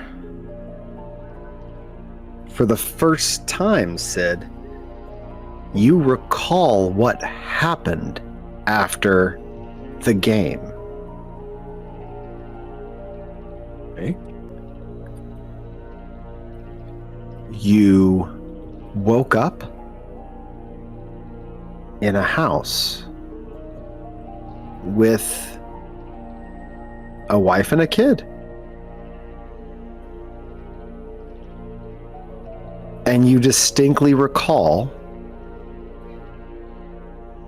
that everything leading up to that point was wrong. Some delusion, some flight of fancy, something that couldn't have been. You've always been a woodcarver that just has always worked in that section of Randallion. What? And for 3 years, you try and parse out in a simple life what's real. And then, by chance, you are sitting at the bar one night in the local town. You were in the town of Hallinus. Hallinus is a small lumber town that is within about an hour of the elven border. Okay. And you guys get a lot of elven craftsmen and merchants that move through, attempting to make it to Adamance. Mm-hmm. And you were invited to a game. And for the first time in a long time, the skill all comes sliding back. And that was the night. You won. That was the night. No. This is something. This is... That couldn't have been fake. Why would I be so good if I've never played before unless I've always played? And another year passes. But now, you moonlight looking for games. And your winning streak becomes ridiculous. Until you come across a mage. He's a half-orc. He sits down. He mentions that I've done a lot here and there. A lot of jobs, a lot of people. You know, I'm a people person. And all you do is manage to catch his first name. He introduces himself as Crow. And as you start to deal out cards, things are getting intense, and Crow seems to have a lot of cash. By the time the table has gotten full and you are the only 2 players remaining, you've managed to fleece out of Crow 700 gold, which is more in your small town than you've pulled out of anybody. And at this point, Crow is betting a magic ring. Okay. You win the ring off him, and then he slides something across the table you've never seen before. Your marker. And he's like, look, how about... Tell you what, let's call this a trade, okay? And he slides the table. Look, I need that money, so how about we play swapsies? And then he managed to convince out of you that this marker is an invitation to a much more important game. High stakes in adamants. And you can gamble more than just money. And when you touch it, a familiarity flashes in your head that this belongs to you. You feel it in your bones that this thing, it has the familiarity of a child's lovey. It has the familiarity of your keys when you hold them in your hand before you leave every day. And you let him swap out his money for the marker. And you win.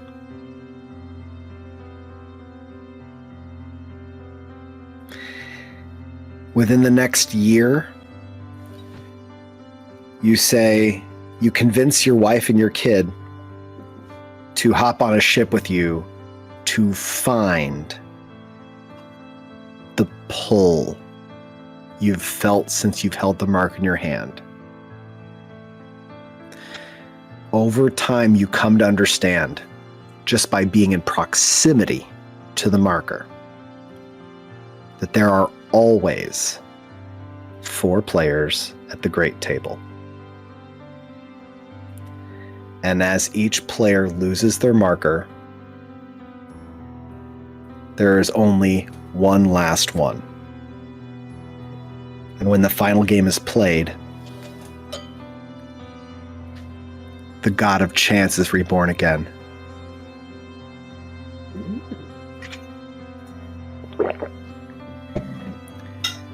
You cannot kill a person and take their marker.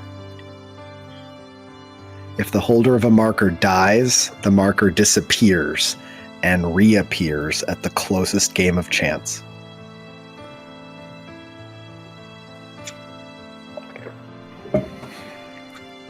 when the final marker,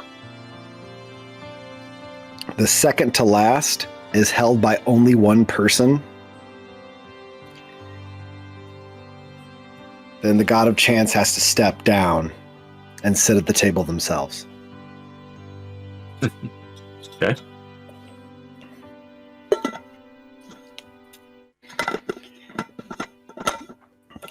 And you wrap all of this up. And the one thing you're not certain of is it was some time after crossing the storm that everything got out of whack. You know, you arrived with your kid and your wife. You don't know what happened much after that. Okay.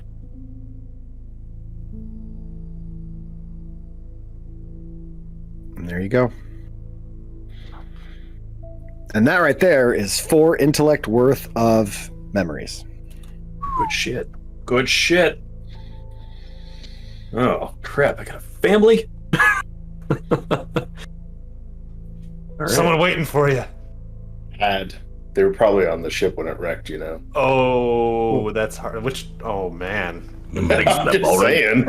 We found him in a shipwreck. I'm just... Oh, Balrin, why? That's very Balrin-like. They're probably dead. Probably killed by the halfling we got downstairs. Probably. Oh, my God. Killed! Digested! Baby. Sustenance.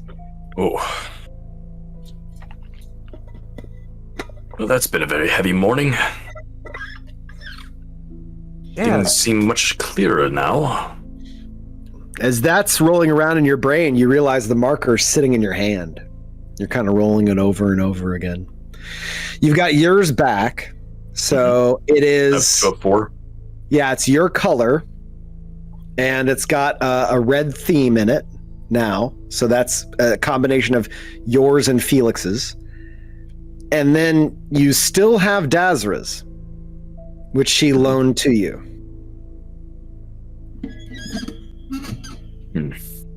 Well,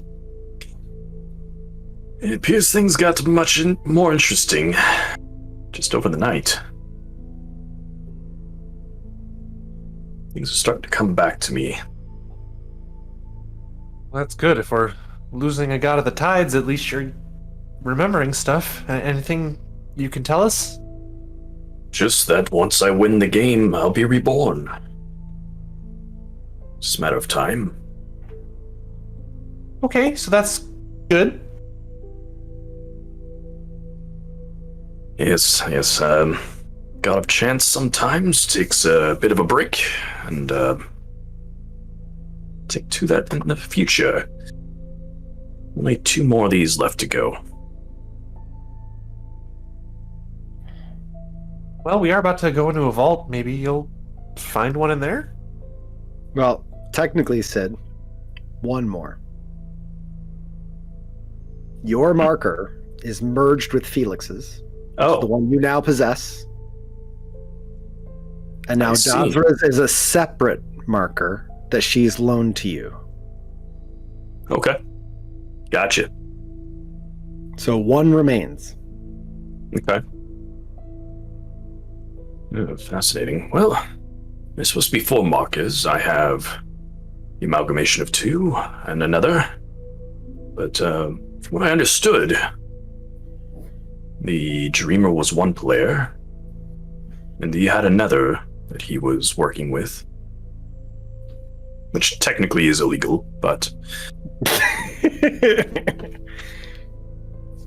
That said, appears to only be 1 marker left. Hey, Matty Morgs. Matty Morgs. Matty. Matty Morgs. Matty Morgs, thank you. Your generosity, much. Welcome. not unlike Fruitzilla's, knows no bounds. Just in a few moments, we'll take care of that, I'm sure. But, plenty of gods to go around at this point. Hopefully, Yes. we don't lose any more these by days. the end of breakfast. So, All right. Oh, Maddie, Hey, thanks for the so sub. much. oh yeah, Appreciate it. Thank you, Maddie. 14 months. Look Look That's at that fantastic. guy. Maddie is a good dude. Good So, dude. I We guess I'm hope okay to with. entertain. I guess I'm okay with us leaving Harmony on the ship. Just Lindell. Aye, If when we go off shore, when we go ashore today, if anything Right. strange happens, I need you to fire up a flare so we can get right back here. All right? aye. Strange as a sliding scale, Captain. If someone who looks like me but red and things start lighting on fire shows up, Oh, okay. That kind of strange. Yes, understood. Yes, or- Captain. Aye, aye. if Harmony's missing, that also counts. Well, Captain, on that note, What? I was told to tell you that it's going to be fine, and not to tell you, because he, quote, is going to take care of it, unquote. Who are we discussing? More, here, Linda? Morgaine, said, he's gonna, take Harmony, somewhere safe. He's gonna take care of it and don't bother nobody with it. Okay. So If I she- don't know what that means though, because I haven't looked in on nothing. Well, look, if she's safe with anyone, she's safe with Morgaine. That I'm pretty sure we can trust. Right, but they're not here anymore. So what does that even mean? Wait, what? What? He probably vanished himself with the zero. So he like starts leading you down. Like, look, I'll just. He opens the door, and you can see where they were. There's a little bit of leaves and flower petals, dead, just and dried, somewhat browned, in a circle where Harmony was sitting on the floor. You see neither Morgaine nor Harmony. Yeah, he is learning to do new stuff all the time. Okay, well, that's Look, he just Great. told me, look, all I know is, he said, don't worry about it. Don't bother the guys. They got enough to deal with. I'm going to take care of it. all right. Well, then, original order still stands. If Grin the Red shows up, big, scary-looking devil, and attacks the boat, send up a flare Right, flare, yes. Or- got it. something. Right. Something big and bright. I don't know. I'm sure I'll Tolig's got send up a something. Tolig. We will get your attention. Yeah, Tolig probably strapped to a ballista bolt. I've seen it once before. That'll definitely get our attention. Yes.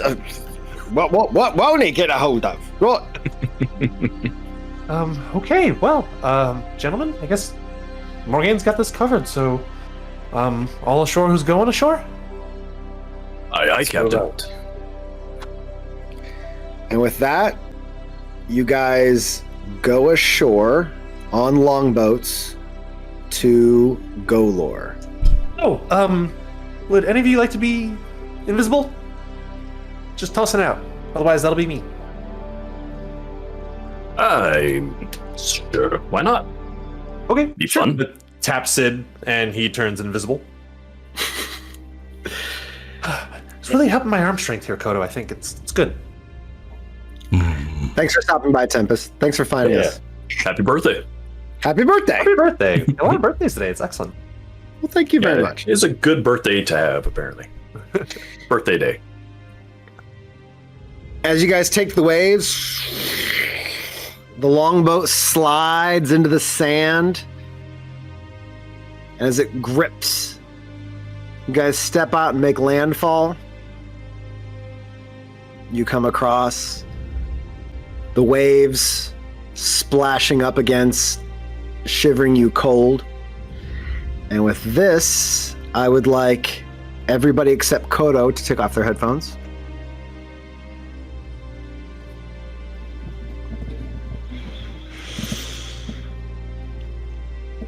are doing well.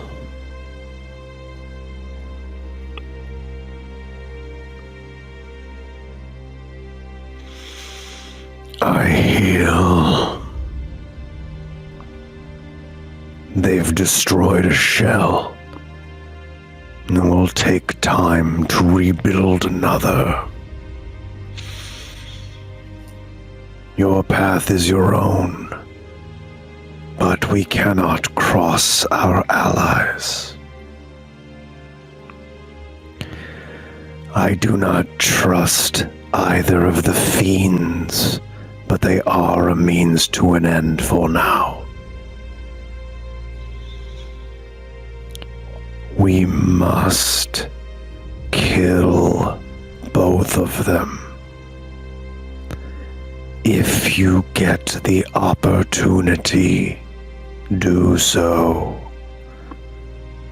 And through you, I can drink in their glimmer.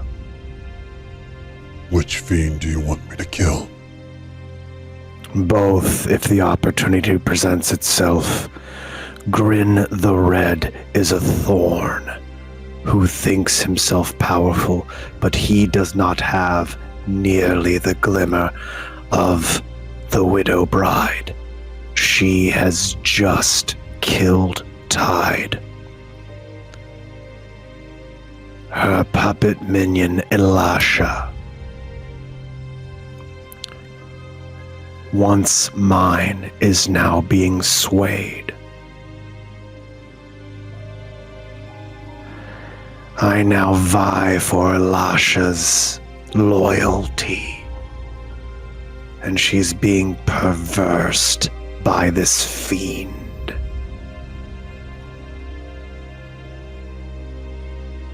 If you must dispatch Elisha as well. I gave her freedom, and now she seeks to ascend above me and kill us all.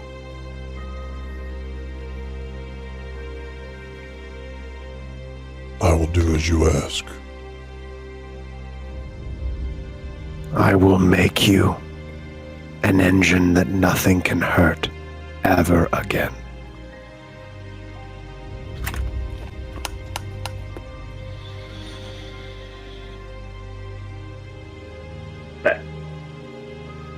And as you guys set foot on the Isle of Golor, you see way off in the distance circling birds. But they are way too big. And that's where we're going to wrap. Oh, crap. No, before we do that. Kodo grabs his pendant of Ashara and snaps his eyes up and looks at Fulcrum.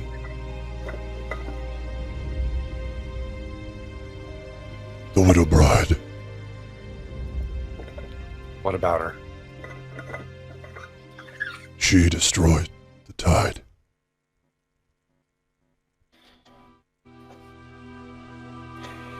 That is Well, what, there you go.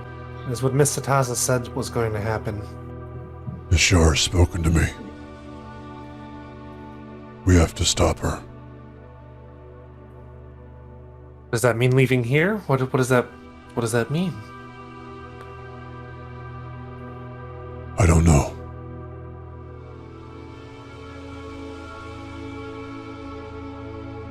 I think we need to get into this vault, right? There are relics that both Sid and Balrin are looking for. I mean, those will help us, right, in fighting her?